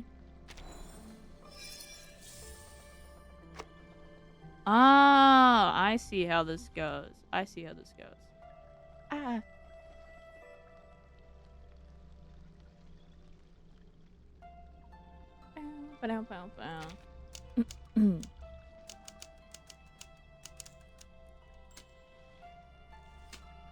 Return of a special gift. Select a 6-star artifact from standard pool. Hey, yo. Give me that. Free character. We love to see it. We love free characters. What a neighbor's nightmare. Okay. Hey, yo. Oh my gosh, wait. Can I get 2 poles? Let's go. Hold up. Wait a minute. We can do a little 10 pole for Nautica. Hello. Let's go. Wait. What is this? Ah. And you can select which character you want to go after. Yeah, we'll just ignore it. We'll just ignore it. Do we get anything? No. But who do we get here? B? Silence. Girl, I'm always getting her. Always. Every time. I'm like, oh my gosh, did I get something? And then just her. Wait, what the? Wait, I got to pull that for free? Wait, hold up. Hold up, wait a minute. Another 10 pull. Oh, don't mind if I do. I didn't even realize. Okay. And we got nothing on our actual 10 pull. Dog. Dog. Come on, man. Come on.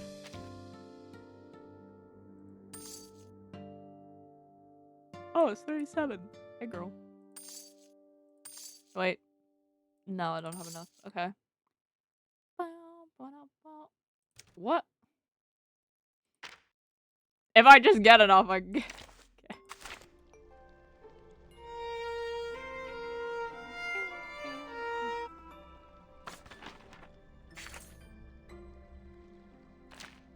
Okay.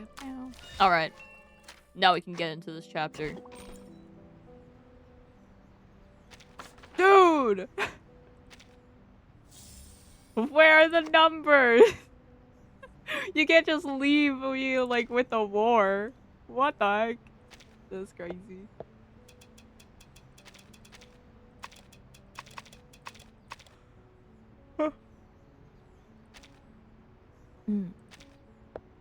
Wait. What are the rest of the tasks? Clear 10. Use cellular activity. Stars. Spend the currency. Log in for total of days. Do the chapters. I can't do the chapters. Hey, you. Yes. Hey, you, you. my hurried What? child. You rushed through the street like a cyclone. Where are you going? I can't be late for the show. A show. A show. So you came to Vienna for the love of stories. That's for sure. Then this is just the right place for you. A place where the floors are decorated with gold, where music sings along with the stories. Even a newcomer could be entranced here. Oh, listen to me. You must not be a newcomer, but a true connoisseur. Well, before you leave, may I ask a simple question? Oh, no. It's never simple with you, lady. Which act in a show do you prefer? What? Every part of it. So greedy. What? It's a tough choice, isn't it? She's like, this the greed. But you can't escape from making decisions. Do you know which act I love the most? Not Act 1, nor 3, or 5. Oh. But 6. 6? Oh, Act 6, my dear.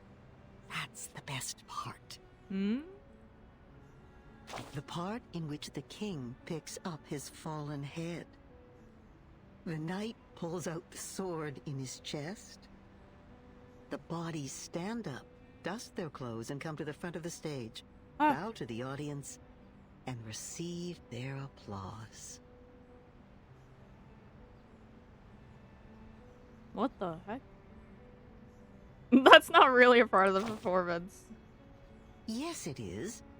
My child, that is precisely when the real show begins. Okay, lady. I have a good script here. Let me put on my glasses. Let's start from Act 6.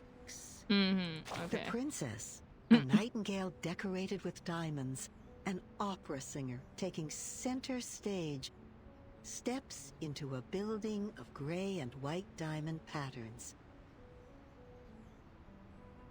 And the curtain falls forever. The smile on her face seems too serene. she is still dreaming. Ooh. Her madness keeps them on alert. But in the court, she seems so meek and mentally steady, like a docked boat on calm waters. Nodding elegantly to every gentleman she meets, she makes the shackle on her neck look like a piece of dazzling jewelry. Oh? Next page. Oh. What happened? In a transparent room under an unyielding limelight, her dignity is stomped on, like a silk handkerchief thrown on the ground. What? They smash her crown, forcing her to pay I for her recognize madness. these gals. I forget their names, but I do recognize them. Is she mad? No, not anymore. Oh? Sleep, she said to me. Sleep. If that's what she said, then I don't need to wake up. That's when the star falls into an everlasting dream. The blinding light becoming a spotlight on the stage. The empty room carrying the best reverberations. She has never been so calm. Everything beautiful in her is there forever, frozen in time. I guess she went completely insane. Or found eternal peace. Her world has become the performance, a show that never ends. Oh? I'd say she's a great actress. Isn't she? Well, this is not a good story. I think it needs more context. My dear, you are indeed a great connoisseur. Only one act of a play can't tell a good story by itself. Yeah, that's why I'm greedy. Oh, forgive my ramblings. The golden curtain has risen. Oh? Fix your collar, darling, and keep moving forward. Ooh, okay. Let us see what's on the go. Okay, I'm kind of hyped. I am complaining that we don't get to see the Numbers Island, but like, I am intrigued. Ooh. Razor in green. I've seen edits of these gals. Meine Damen und Herren, willkommen! Ladies and gentlemen, welcome. Meeting hall. On behalf of the General Medical Association of Vienna, I would like to thank you all for attending this demonstration conference. Oh? It is a great honor. As we can see, dear friends, the era of science has arrived. The era of man has arrived. Today, we will share the honor of witnessing the advancement of technology, its contributions to medical science, and even the world.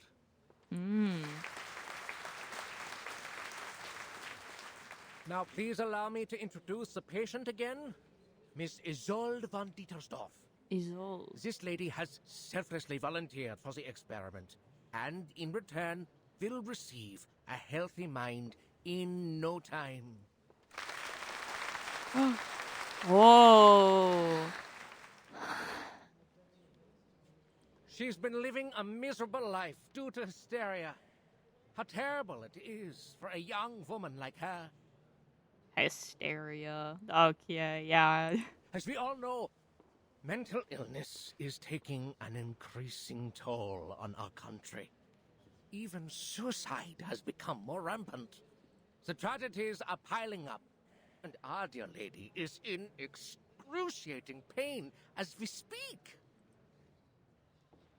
Thanks to the development of medical science, we can again be rescued from the abyss of pain. As I said before, the electroshock therapy uses the most advanced technology available.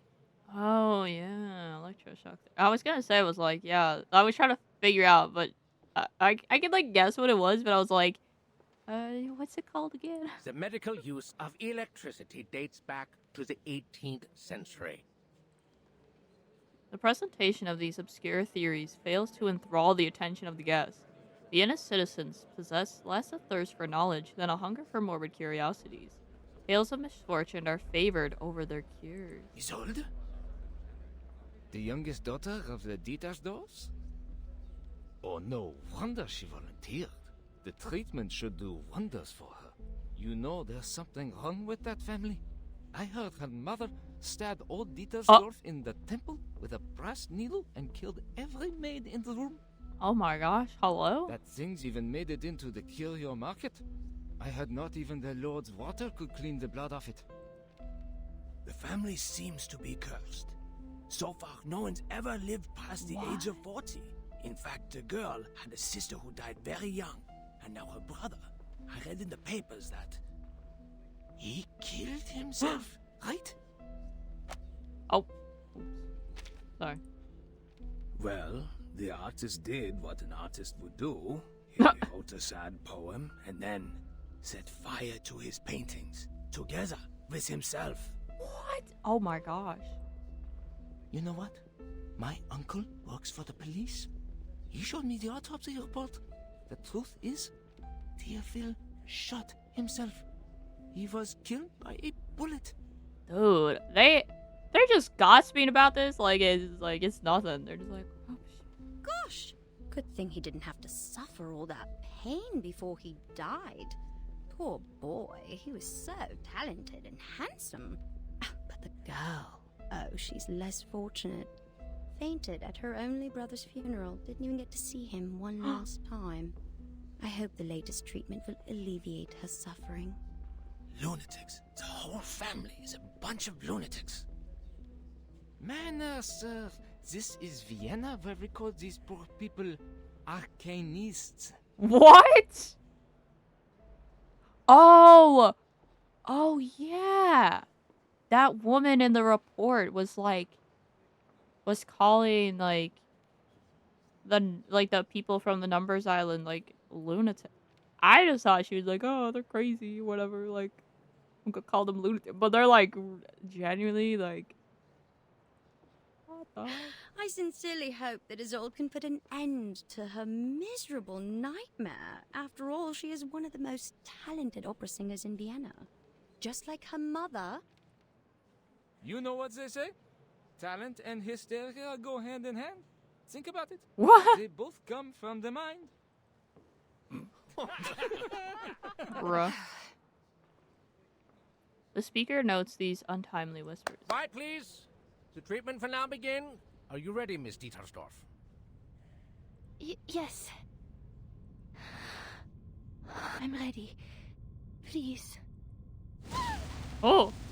Oh my gosh. 3, 2, 1. Sorry for the flashing light. Calm down, my lady. Just hang in there, okay? The treatment will work. Oh my gosh. This is... Hello? Perseverance is a virtue.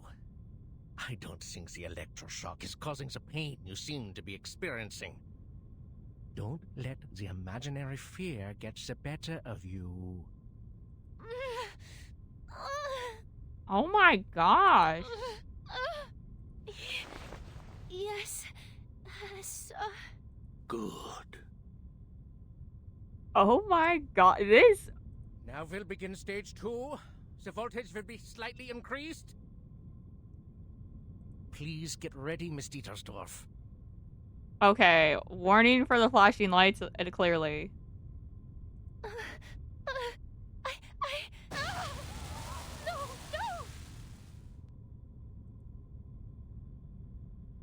Stage 3, an even higher voltage. Oh my goodness. We're gonna get more?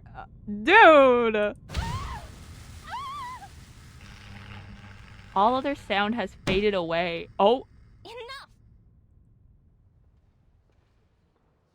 Forgive the interruption, Dr. Schwartz, but I need you to stop the treatment immediately. Chattering hushed questions replace the hum of electricity. The audience turns toward the petite woman standing in the back row. I can't help but to question your methods, as well as the methods of the General Medical Association. Your electroshock therapy is a gross violation of humanitarian principles. Judging from what I just saw, it only brought the patient meaningless pain, and didn't help her condition one bit. Unless, of course, you intend to use physical pain to distract the patient from her mental pain. Oh! Finger snapping. Finger snapping.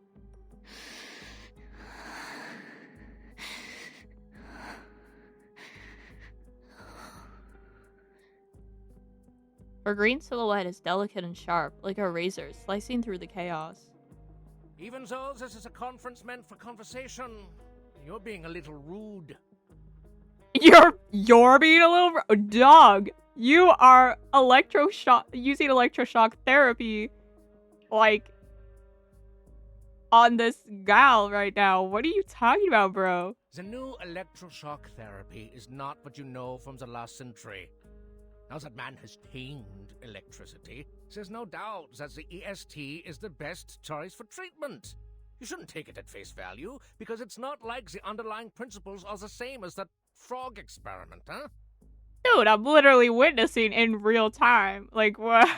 My treatment is supported by systemic theories and reliable references. Yeah, It okay, is buddy. approved and sponsored by the General Medical Association, which means it's reasonable and legitimate. Uh-huh. Well, you are, Sure, buddy. correct me if I'm wrong, a social activist known for her little arcane tricks. Oh, this is Miss Kakanya. Or should I say, Miss Clara?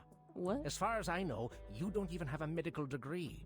Besides your so-called art movement. Is this secession, is it? It confuses me, really.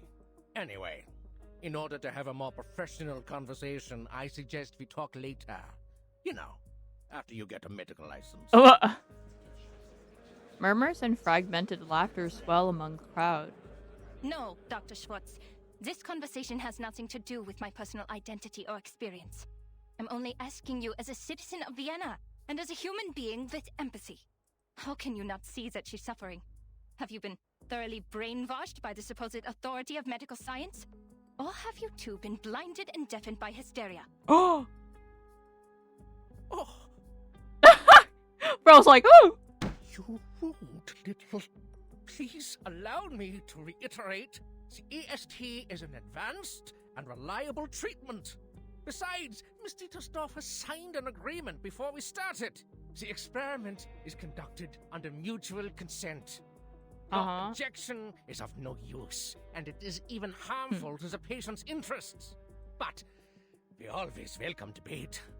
Since you question my methods, please be my guest and indulge us with your thoughts on her condition. As I understand it, Mr. Sigmund Freud published his Whoa! studies on hysteria in 1895. Ugh, not this guy. Not Sigmund Freud. This. He believes that hysteria was a psychological disorder caused by problems in the nervous system. It was not a simple organ disease. His trauma theory explains that the patient's personal life experiences were the real cause of the disorder, affecting the patient in subtle ways. It makes much more sense to analyze the patient's traumas than to harm their body. As to whether his theory is advanced enough, you can read The Totem and Taboo, which he published last year. What? The gentleman's face cracks with expression. Freud.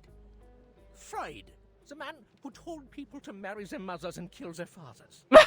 The one who couldn't get a word in when his patients spewed insanity. It took him 17 years to become a professor, for God's sake.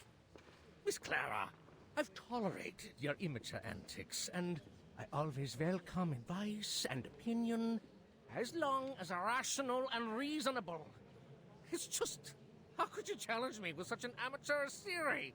You insult me as a gentleman, and you insult my reputation. What? Dr. Schwartz, I did not mean to insult you. Oh, what the? Miss Dittersdorf, she's unconscious. How? Oh my gosh. Get her off the chair now.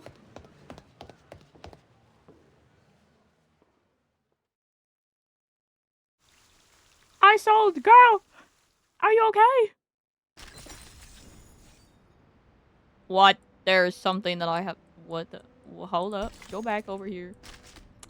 Ugh.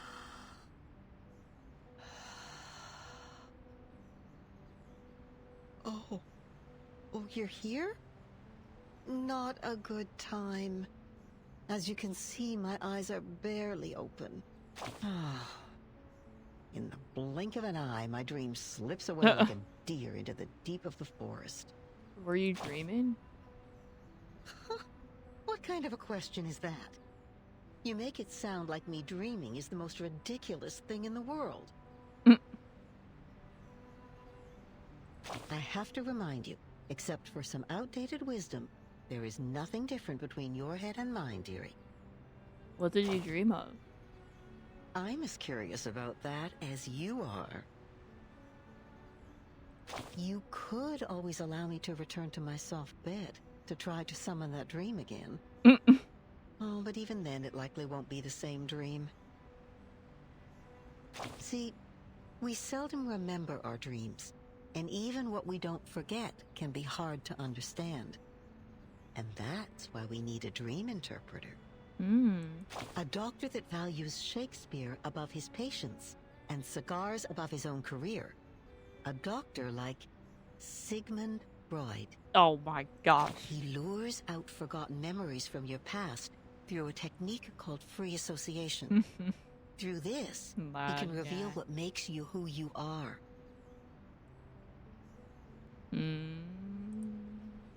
All you need to do is to lie on the sofa and spill out your thoughts like old milk. Like old milk. Oh. Once you do that, your mental health will surely improve. The sleepwalkers stop falling out of their beds. The hysterical go back to their sewing. With enough time, maybe Nietzsche could write a comedy. But what about the medical journals, you may ask? He must have released them. Otherwise, how could we prove the effectiveness of his treatments? And he has. You can read them in journals, in the textbooks, and hear them in the chattering of medical students. Your name will be blacked out on the pages by then, but your dreams will become the latest gossip on everyone's lips. It's not good for the patient. Oh, my dear, all medicine has side effects. The best medicine is bitter to the taste. It must be tolerated for the sake of the treatment. How else will these patients free themselves from their mental cages of unconscious desire and delusion? It really is the smallest of prices. A mere coffee stain on your shirt, just telling a few people about an unlucky moment or two. Besides, the patient is not given a name. The true protagonist remains a secret between you and the doctor. Perhaps you're right. It's not the only way. What's the other way then? Oh, what's the other? Come, listen. Do you hear that? That shrill, piercing sound of metal on the skull? The blood-curdling screams. Even the strongest soul would quake in fear. Lobotomy? Is that a lobotomy reference? But this is the other way. However, funny enough, some people prefer the pain. It ends faster than a hard talk with the doctor. Okay. Drums of March. Ouch. Laplace? Move! Oh, move! Medicine pocket. Hello? Navigating this corridor is no easy feat, as researchers engrossed in their Brownian motion studies hurry along without watching their step. Shoot, are you blind or did you hit me on purpose? Oh? A viscous, deep purple substance drips from their face onto the hem of their lab coat, marvelously landing in a spot not yet coated with other stains. Hey, hello! Oh, what the? Do you know how to control this thing? It always drips on my bed at night. I just sit back for a week. Just remove your brain. Problem solved. Going insane! How come I didn't think of that? Thank you for your advice. You are so sweet. Oh, you're so welcome, pal. Oh my gosh, hello. I'd wipe my eyes more often if I were you. Just do something to get that black snot off those lashes. Hello, excuse me. What? The good news is, the persons in charge of this place are all dead. The bad news, the one in charge right now is not a person. What? Oh. Storm Hello, observation room. Researcher Medicine Pocket. Your meal allowance is being deducted to pay for door repair. Oh. I don't care, Buckethead. Do your worst. A few pennies don't bother me. The head of the computing center nods, taking this as a sign of amicable agreement. You could have called me from your lab terminal. The technology department has equipped every researcher with the latest communication device, and I have the energy to communicate with everyone. Then how am I supposed to know whether my report is lying in your trash or not? Oh, please, you know we gotta talk face to face to solve our issues when things get ugly. With a flick of their wrist, a gray folder lands with impact, spilling its contents across the desk. Congrats on the one and only achievement you got from the Manus mask. We're now fully aware of its side effects, and this great achievement is filling the halls with oil and insanity. You should thank the Hatted Cuckoo for her report. No one's turned into a crazy monster yet, or the Manus would be attacking the headquarters from the Place right now. Damn it! What are you doing? Are you even listening to me? Lucy turns her head, having just fastened the buckle on her face. My apologies. You said we needed to talk face to face. Oh my gosh. If I understand it correctly, this is your #1 request. You always carry a face in your pocket? That's just great. You are welcome. It is our duty to learn and meet the needs of every researcher. This will help them reach their full potential while respecting the nature of their being. I received some letters of complaint. They asked me to develop a better sense of humor. They said it would help me understand the researcher's sarcasm, so I am studying it. 75% of the complaints mentioned they did not want to see a face on my head. Some even used strong words like, "Never let me see that face of yours again." I am glad that you are one of the other 25%, Researcher Medicine Pocket. Oh my gosh. Lucy's. You know what? I don't mind if you keep that face on, as long as you let me kick it around a bit. The newly face-flaunting robot nods slightly, pleased with their renewed consensus. Regarding your second request, I have read your report. I fully understand the side effects of the mask as well as the feasibility of the decryption. Then what's the point? It's like trying to get the syrup formula out of a Coke can. Ugh! Again, we are all screwed without the original ritual from the Manus. It is too early to conclude that the mask does not contain important clues. Oh? The attempts we are making are very necessary. Besides, the situation in Laplace is not as bad as you say. The side effects are completely under control. The subjects are only suffering from dehydration and mania. Ah, yeah, just a little bit of mania. Don't even worry about it. Fortunately, the Rehabilitation Center has extensive experience in dealing with manic patients. And some researchers, like yourself, are already manic without putting on the mask. So the side effects will not affect them much. Oh my god.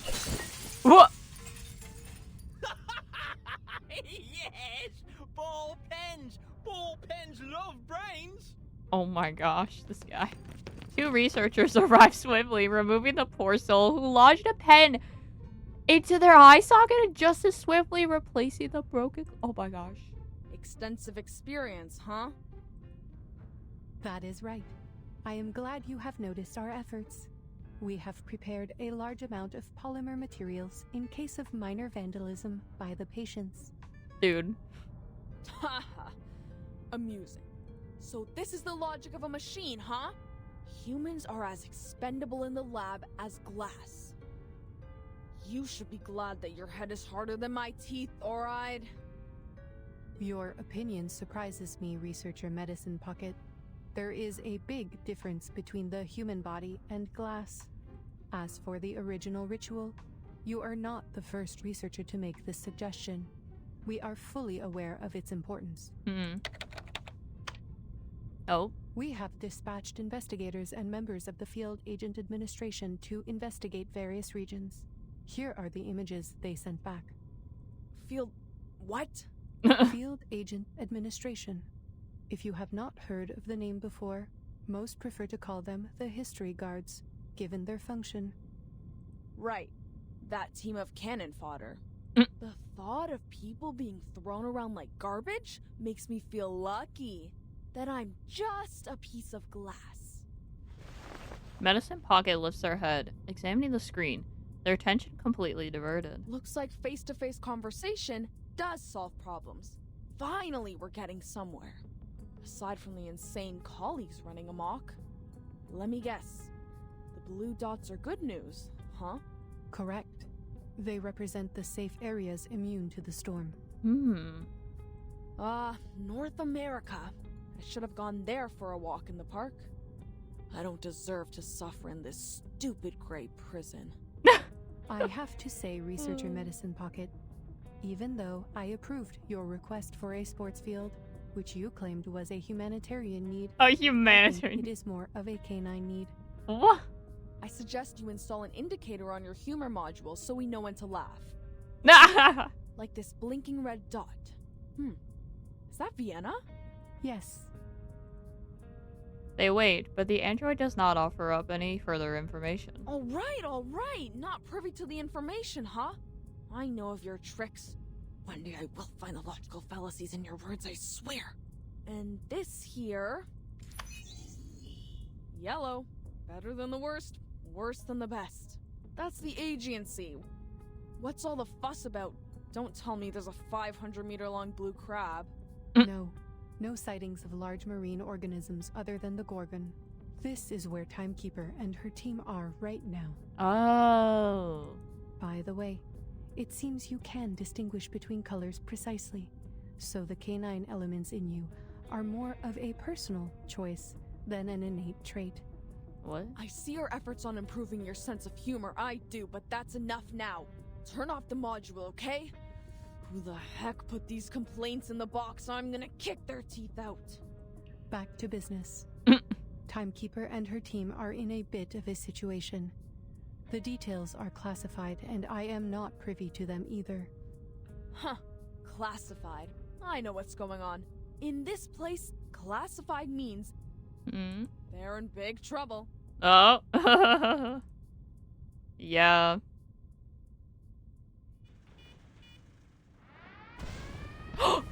There we go.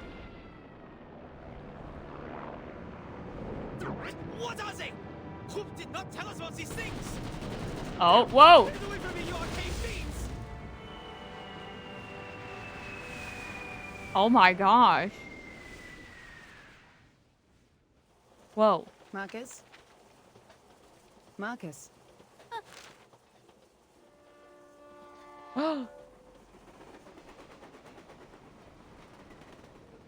sorry, Madam Hoffman. I was reading the newspaper. I know I told you to practice your arcane skills more, but you don't have to do it all the time. What? I just told you the oath to secrecy for this mission. Level 2 Investigator Marcus, repeat it to me.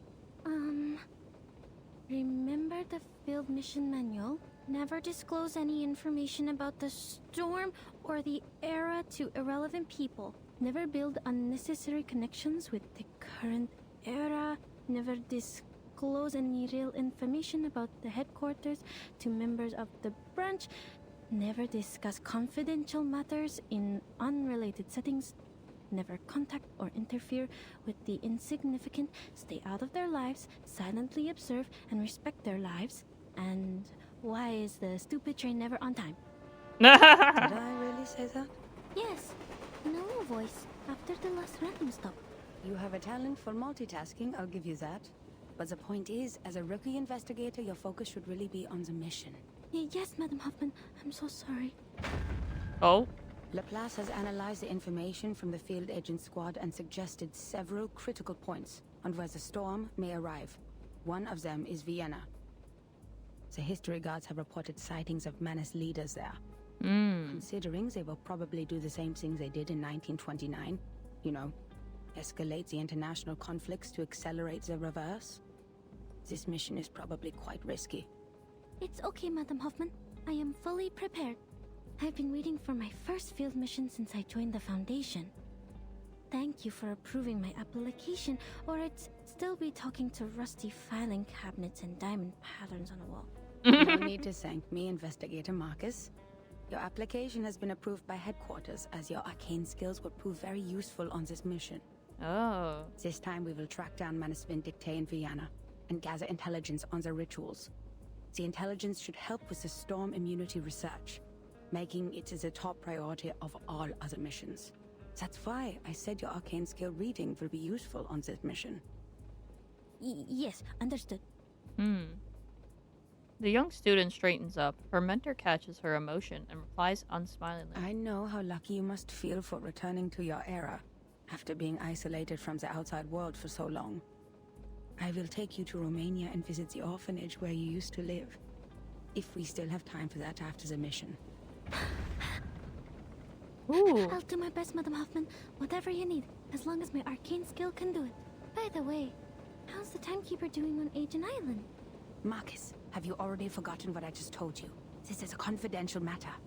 But it's in the news. Unknown island appears on the agency.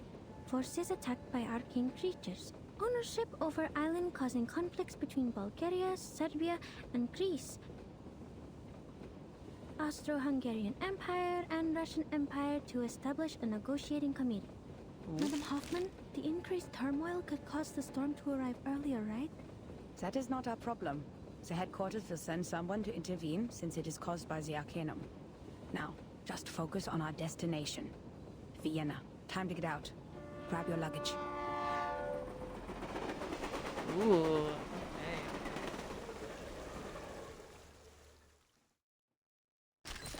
Intriguing.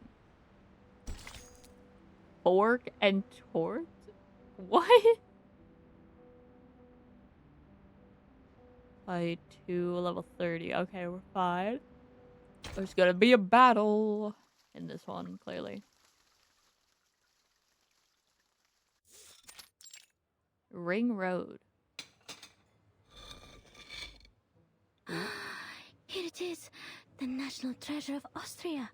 The creamy chocolate cake, the buttery ganache, and the delicious apricot jam. Created by the ingenious apprentice Franz Sacker in 1832. Renowned throughout the world. The dessert of Vienna. Sackertot. My first time seeing a real one. Ooh. It looks like a tasty chocolate cake. Yeah, yo. At the cake's entrance. At the cafe's entrance, Marcus's fork holds reluctantly over her mentor's little gift. How should I cut it? If I cut straight, the cake will get mushy. If I cut sideways, I'll miss out on the apricot filling. What if I eat it in one bite? No, how unrefined. The director would scold me for that. I have to think carefully. There must be some other way. Remember all your training, Investigator Marcus. This is the most important moment of your life. Don't get too excited or you'll ruin it. Girl, just eat the cake. Then the fork falls. Oh no. As Hoffman cuts this sackertort into with calculated precision. What? No, nothing. Thank you for deciding for me. The cake rightly is a national treasure, soft and layered with apricot jam. It is consumed in mere moments. What's with the tears, Marcus? Because the cake is way too sweet. Oh no. The cafe bustles with others coming and going. As Hoffman checks her watch now for perhaps the 15th time in fewer than as many minutes. According to the plan, the head of the Vienna branch would pick us up and guide us through the necessary procedures of this era. But our train was 2 hours late. Oh. That being the case, our Mr. Carl should have been waiting for 2 hours, but so far there is no sign of any gentleman in the Foundation's uniform. So Mr. Carl is also more than 2 hours late.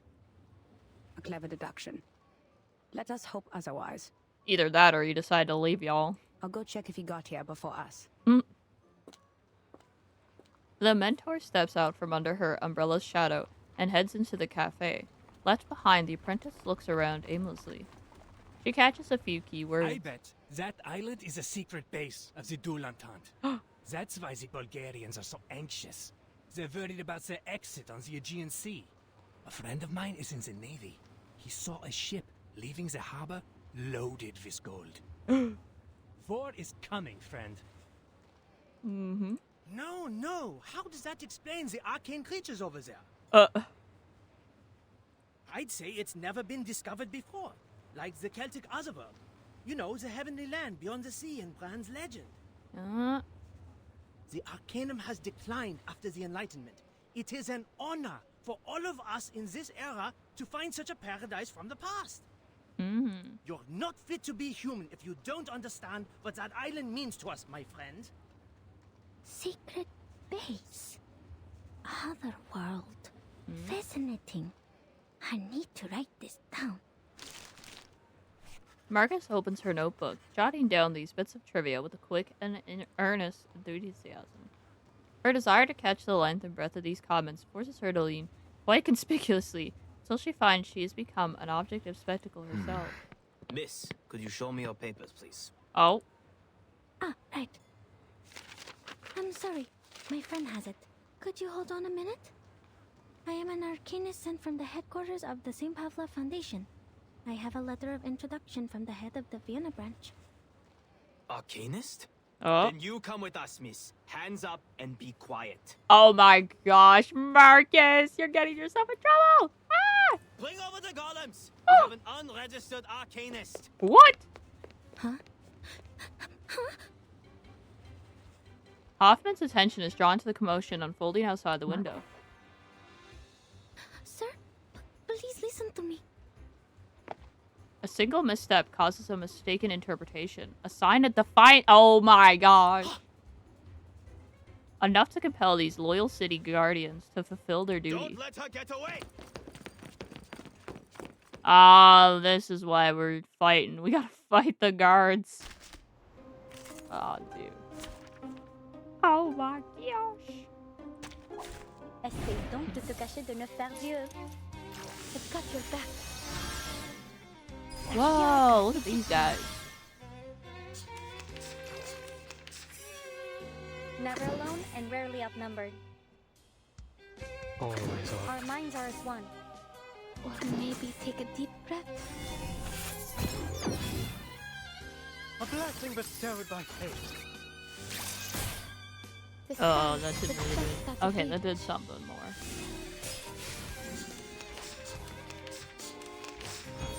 Please keep quiet. Ooh, don't do that. Hold here, please. Never alone and rarely. No. Our minds are as one. Always arguing. Don't take it on stage. All forms of power at your fingertips.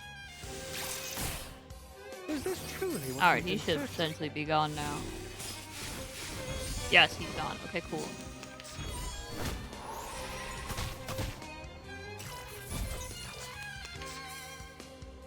Okay, this guy.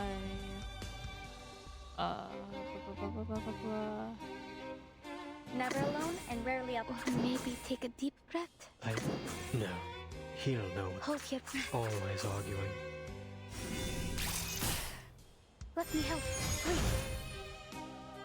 Ridiculous. Okay, they should be gone. This guy should be gone. Out of reach. All forms of power at your fingertips. Gosh! How about What? you treat us all to some snacks? Ooh.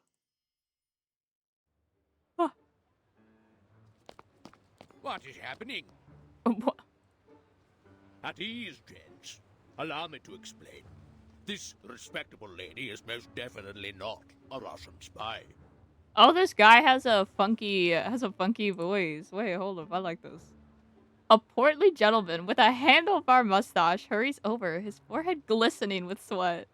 Ah, Miss Hoffman! So, this lady with the big case is your assistant? No spy would be stupid enough to carry an entire case of papers in public. That will be all, gentlemen. The guards offer their salute before ushering the golems back to their posts. Hoffman's face is a picture of awkwardness, one that can mark a new entry for this exact situation in the next field mission manual. The gentlemen in Vienna have become exceedingly sensitive after the infamous espionage cases of 1913. And their pride was almost destroyed by the Redl case. The man was even head of counterintelligence, and had a sexual orientation not tolerated in his time. Ayo. Well, I'm not sure which of the reasons hurt them more. Sorry, Marcus. I should have told you that, as your supervisor. She nods, but only manages a half-spoken grunt of affirmation. The belief that arcanists cannot cast arcane skills without the ability to speak. So old and superstitious. Like muzzling a dog when it gets out of control. Can we dispel it now, Mr. Carl? I have to remind you, Miss Hoffman, that theoretically we have to go through an entire approval process before I authorize the dispelling of the mute spell. But whatever, who cares? They shouldn't have treated a young lady like that. For whatever reason. Mr. Carl is a portly and pale man, his appearance punctuated by the scent of punch cards, in every way a representative of the Empire's bureaucratic system. Overall, he seems a pleasant sort of man, despite his position. Oh?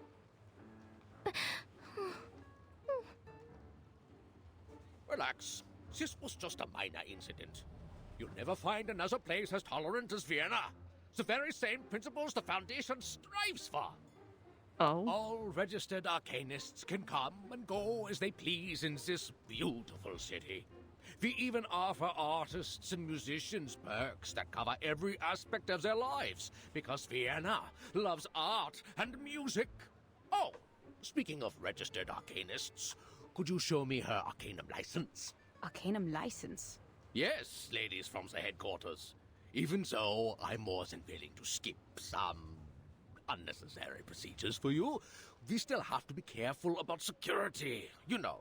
Especially when dealing with arcanists. The portly bureaucrat rubs his hands together slyly. It is evident that he would be no easier to deal with than the golems. I don't think the headquarters issues such a license. No one told us to apply for one. Oh, there must be some mistake. All arcanists entering Europe must possess an Arcanum license issued by the local government. What? Austria enacted this policy in 1756. We abolished it in 1868, but we're in the time of great tension, so... You know... Perhaps this lady knows something. Miss Marcus? Yes? You are an arcanist, even though you're sent by the headquarters, correct? Show to me then. Your Arcanum license. Hoffman's brow furrows. This, then, is what it looks like when those in power wish to exert their authority. But the more pressing crisis here is that there would be no way to produce an authentic paper from 1914 without adequate preparation. Marcus is my assistant on this mission, Mr. Carl. She is not to answer your questions directly given her rank and status. It is me, the one in charge, that you should turn to, not my assistant. Ooh! Get him, Hoffman! Get him! Oh, lady from headquarters, don't get me wrong. I didn't mean to usurp your authority. It's not an issue. You didn't have to. I have a... Marcus hands over a slip of paper from her pocket. Here. Oh. Mr. Carl bursts into a series of protracted sighs. Is everything okay, Mr. Carl? Is it not acceptable? Oh, yes, it's a perfectly good license. I can even smell the ink from the government office. Welcome to Vienna, Miss Arcanist from Romania. You should have shown it to me sooner. It would have saved us a lot of trouble. The portly man smiles as he returns the permit to Marcus, who seems as though she's just stepped off a rocking boat. I'm so sorry to have wasted your time. Speaking of which, no offense, but you are 2 hours and 15 minutes late, Mr. Carl. The apprentice's apology is cut short as she's taken aback by her mentor's dramatic shift in tack. My apologies. The Minister of Finance and I had a little too much at lunch. Well, your train was late too, wasn't it? You were having lunch when you were supposed to be here. We agreed. Relax, lady from the headquarters. Lady from the headquarters. You're just not dude. used to this pace around here. Hmm. Look at this industrialization and so-called modern designs. They have turned our beloved city and our carefree life into a cold, impersonal machine. Please forgive the train staff, the sewer workers, and the plumbers. Oh my It goodness. is their right to be a Yeah. little unpunctual. And enforcing this right is a symbol of our free will. A little unpunctual. You mean 2 hours In late? the end, you didn't wait too long, and I got to enjoy my lunch. It all worked out, right? Bruh. Hoffman remains unswayed and indignant, while behind her Marcus hangs her head. Clearly, Mr. Carl's joy is his alone. So, why was your train late? It crashed into a deer.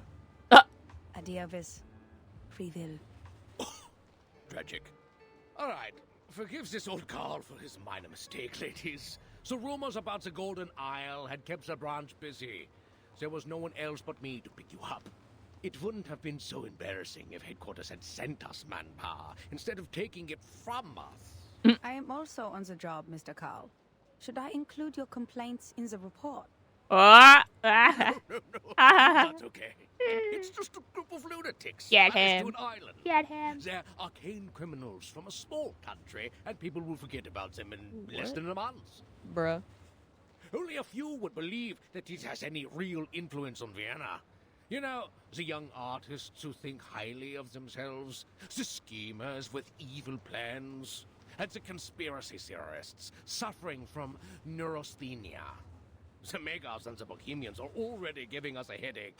Arcanists, they are not at all the Empire's top ethnic concern. Oh boy, oh boy. But aren't you in charge of the registration and management of arcanists? Well, first of all, isn't my loyalty to His Majesty and the Empire? Before you use the title Head of the Vienna Branch to define me, I am first and foremost an honored citizen of Vienna. And I serve our great Emperor, lady.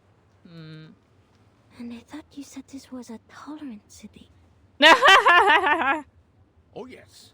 We are responsible for dealing with the problems caused by the Arcanists, just as we deal with the Megars and the Bohemians.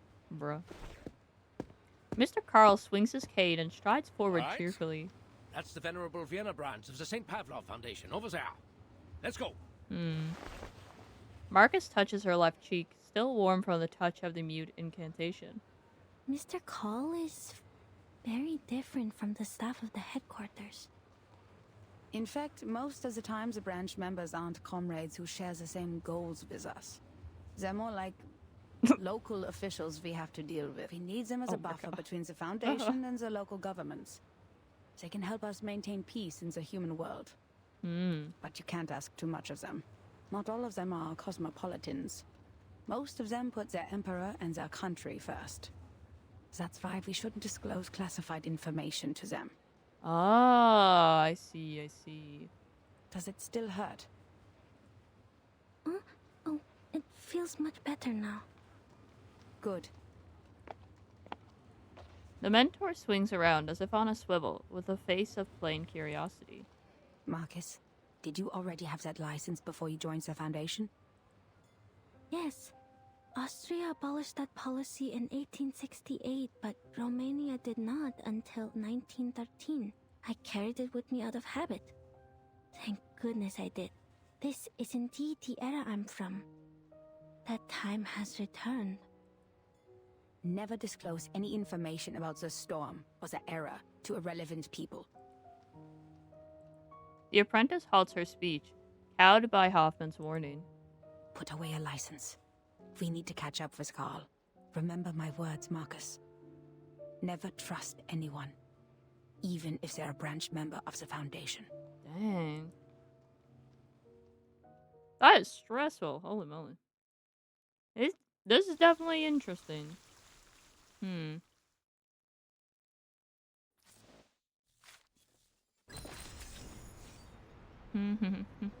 Oh. What is this now? A crucial transcription, meticulously transcribed in bold for emphasis. St. Pablo's Foundation, Vienna Branch Employee Notes.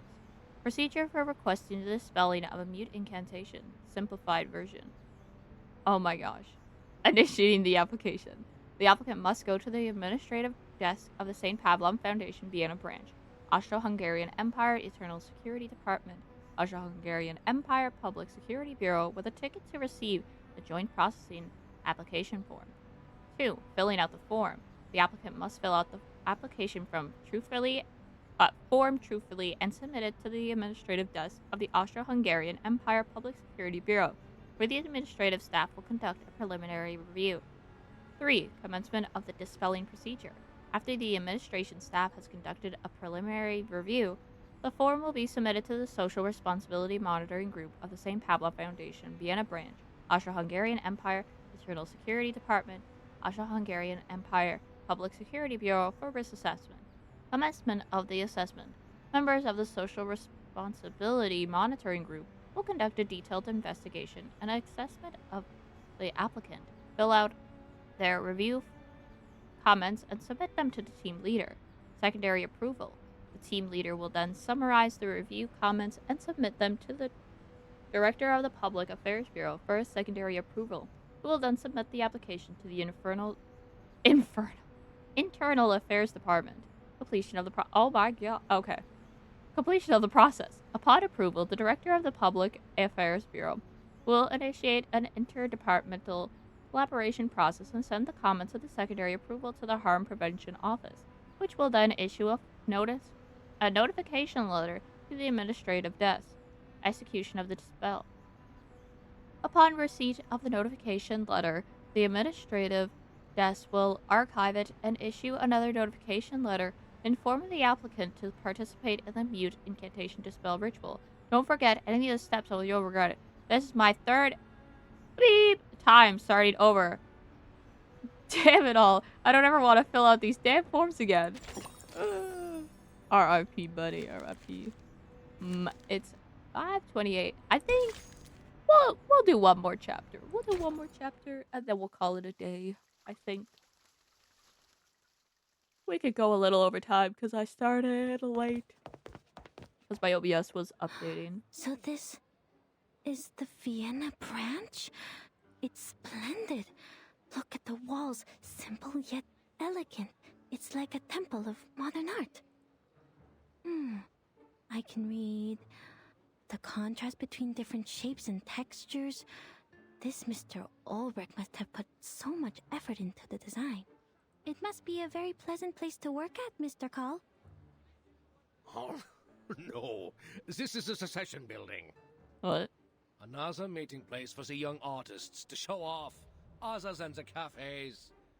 They said they wanted to break away from traditional art. Well, it's more like they're breaking away from human life. There's nothing to like here. Only inexplicable paintings and neurasthenic lunatics. But people keep coming back. There are even secession groups to the secession. Like cells dividing through mitosis. The entrance to our venerable branch is on the left. Please follow me. Oh. A massive golem stands at the door, towering over the approaching trio. Notice the guard? It's the most loyal and reliable knight of Vienna. Powered entirely by arcane ritual. The greatest achievement since the revival of Arcanum in Europe. In 1662, a royal magician from London offered it to the emperor at the time. Since then, it's guarded the empire for centuries. Oh? Ah, sir! A figure emerges from within the shadow of the golem. Greetings, dear Saskapia. How's your son Tamino? I hear he's not getting along well with his fiancée. He's a strange one. What's he doing standing in the corner like that? My apologies, Miss Hoffman. Please hold on.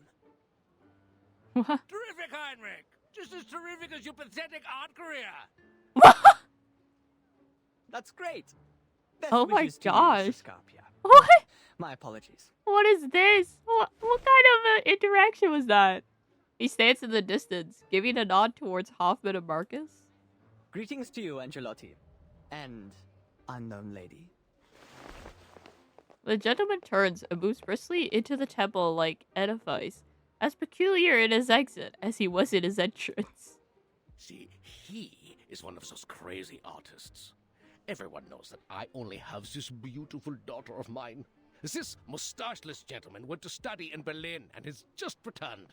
I guess he didn't learn much in class, and now he's throwing himself into opera. What? He must have listened to Wagner and Mozart so much it damaged his central nervous system. That's why he sees everyone as a character in an opera. Oh my gosh, hello? Operas and music, they do harm to your eyes and fill your ears with useless sounds. What? Is every artist like this? Scarpia, Angelotti. They are indeed characters from the opera Tosca. Oops! I am getting off topic. Carl's cane raps on the stone creature in front of him. Don't worry. We've modified its original ritual to meet the needs here. Lots of people come in and out after all. You just need to knock on the armor 3 times, touch a mustache, and it will let you in. What? But they don't have mustaches, though. I forgot you have no mustaches, my dear ladies. What? But you do have arcane skills, right? First of all, I am not an arcanist. Second, I am not as humorous as you think.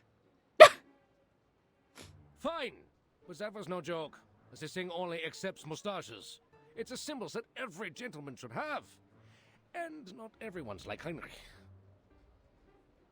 The absurdity seems to have finally broken the senior investigator's patience.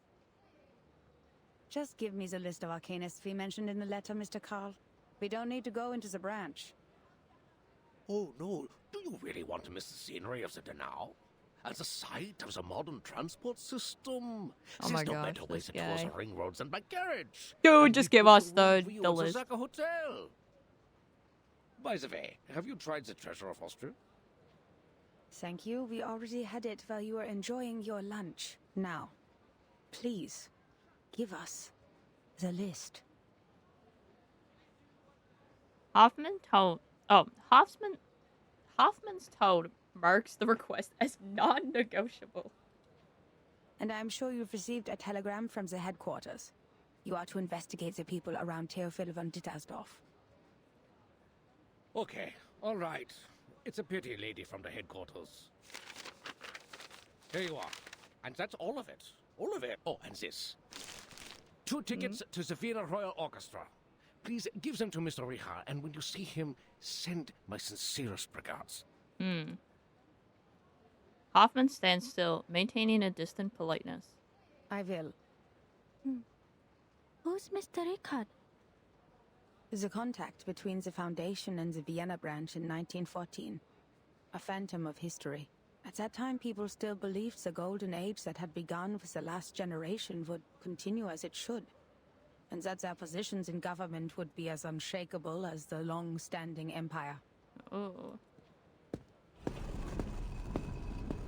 Hoffman nods, watching as old Carl taps his cane and strokes his beard, before disappearing into the corridor opened by the golem. Shoot, it won't let me in. You're not joking, are you, Mr. Carl?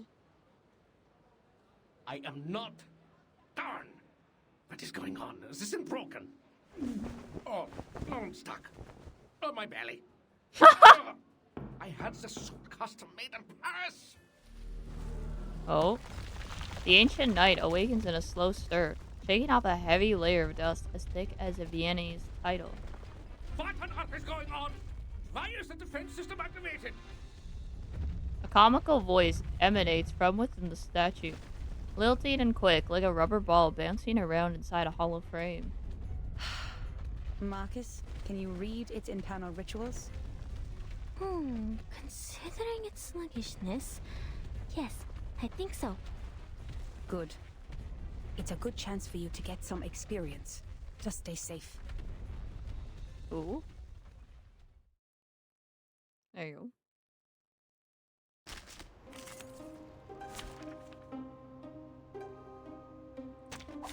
Essaye donc de te cacher de neuf par Dieu.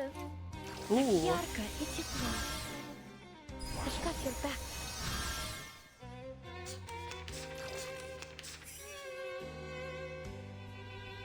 Always arguing. Never alone, and our minds are as one. No. He'll know. Is this truly what we've been searching for? Not me. All forms of power at your fingertips.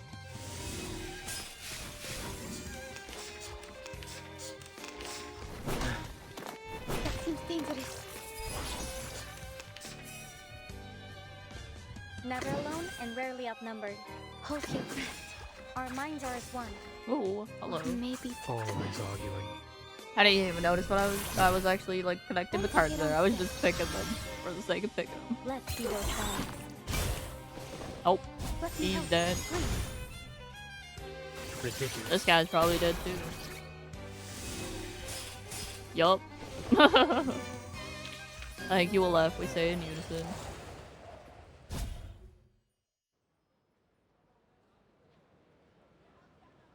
Oh no! Miss Hoffman!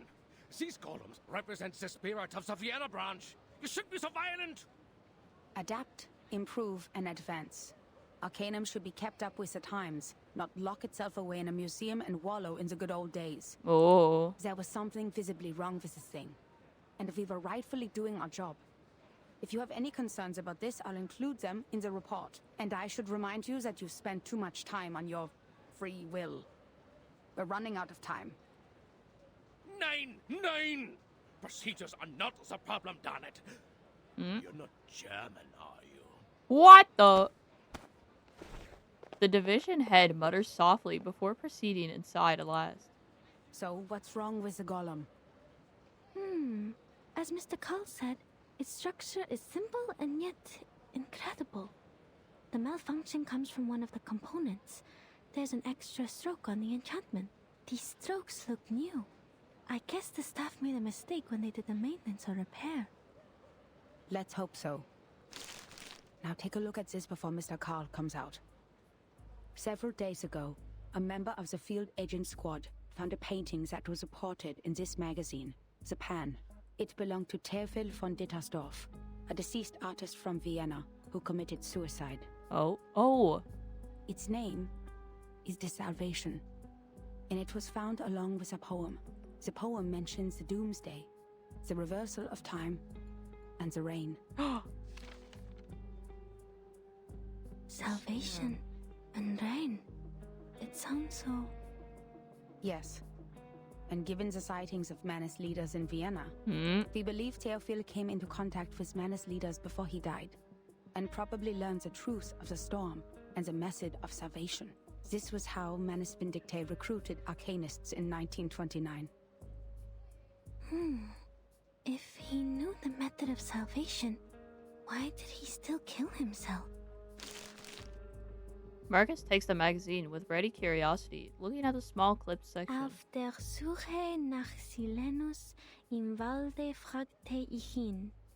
Seeking Silenus in the woods, I asked him, Was ist das Beste und Wunderbarste für den Mensch?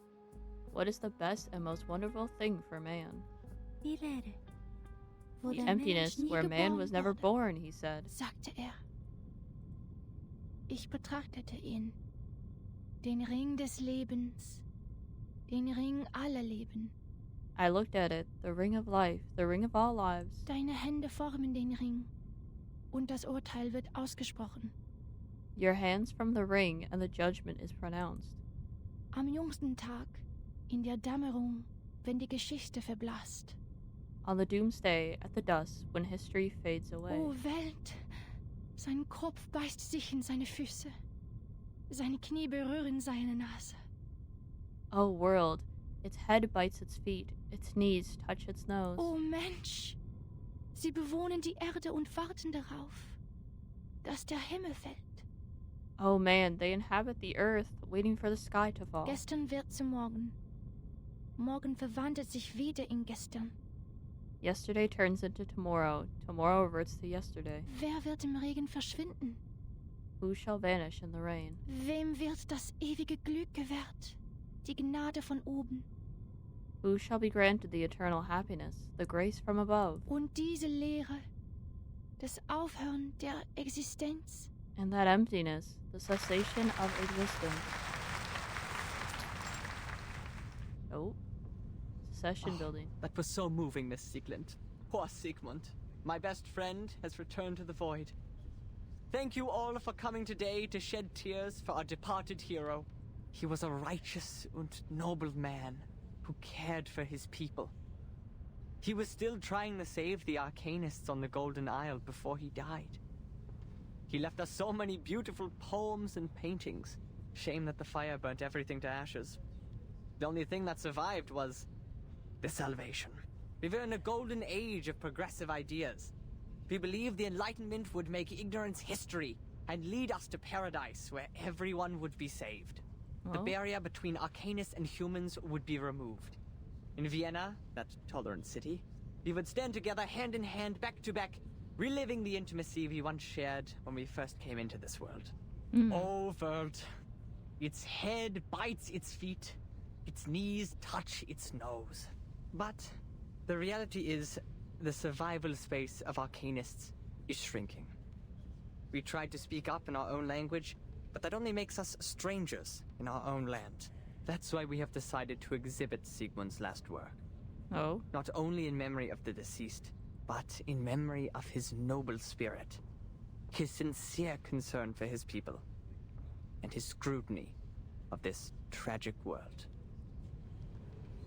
The people gathered, nod their heads. Some of the women begin to weep softly. There is no need to be sad, my friends. He has left us with the Rheingold. We will found a committee with the funds raised by the exhibition to improve the conditions of unregistered Arcanists. The youngest and the most outstanding opera singer in Vienna, Theophel's sister, Isolde von Dietersdorf, will present the details. Amidst applause, Heinrich bows, handing out the stage to his true protagonist. Oh, she takes a graceful step forward.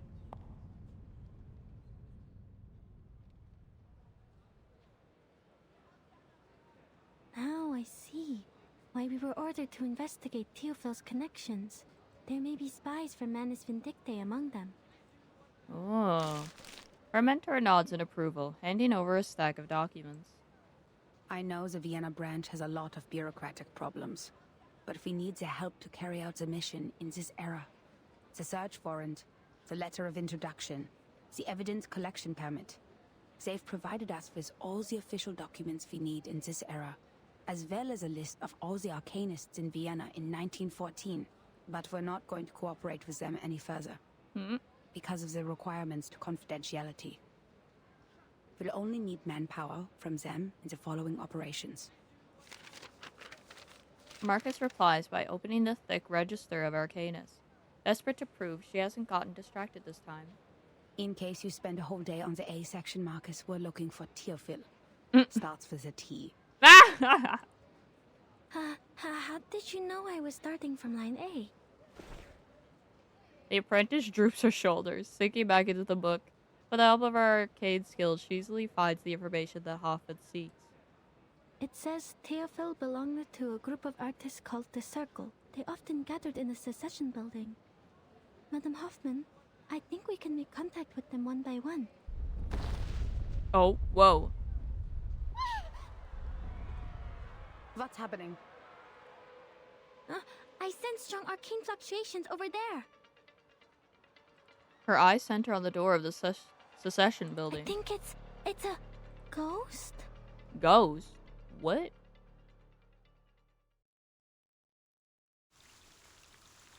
Oh, right. Well, that's certainly one way to... Okay. A ghost. Wait. Whoa! Wait, where the heck is the thing? Up here. Oh! Look at this, dear. Never mind. I'll do that next time. Forte. She's gonna speak too long for my liking. Okay. We got something here. Okay, look for keys.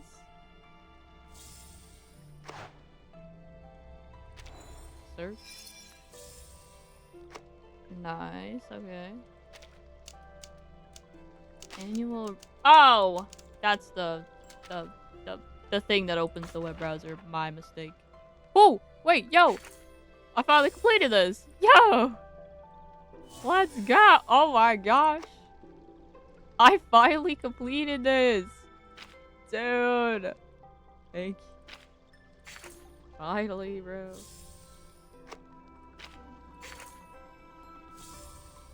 I just haven't leveled up Lilani. So Insight level 1. Yo.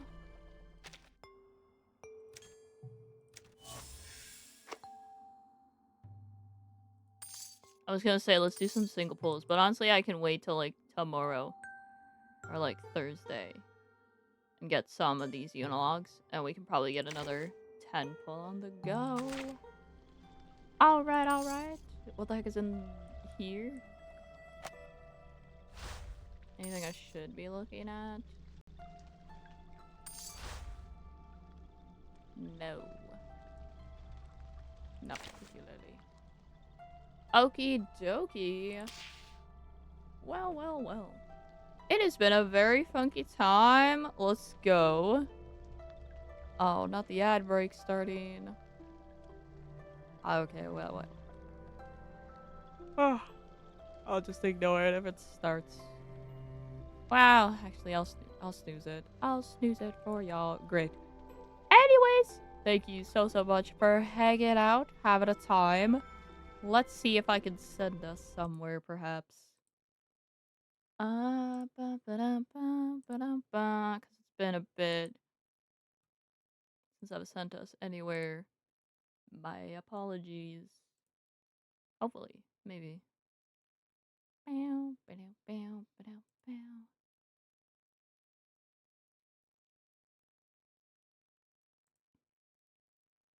Bow,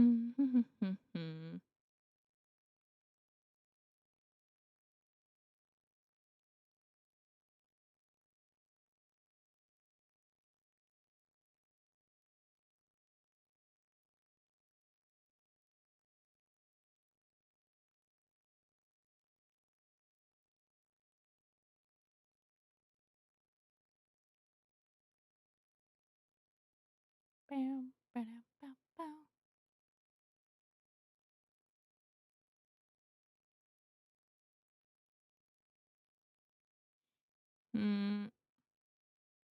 No, I don't think so. Man, what the heck? I gotta start scoping things out.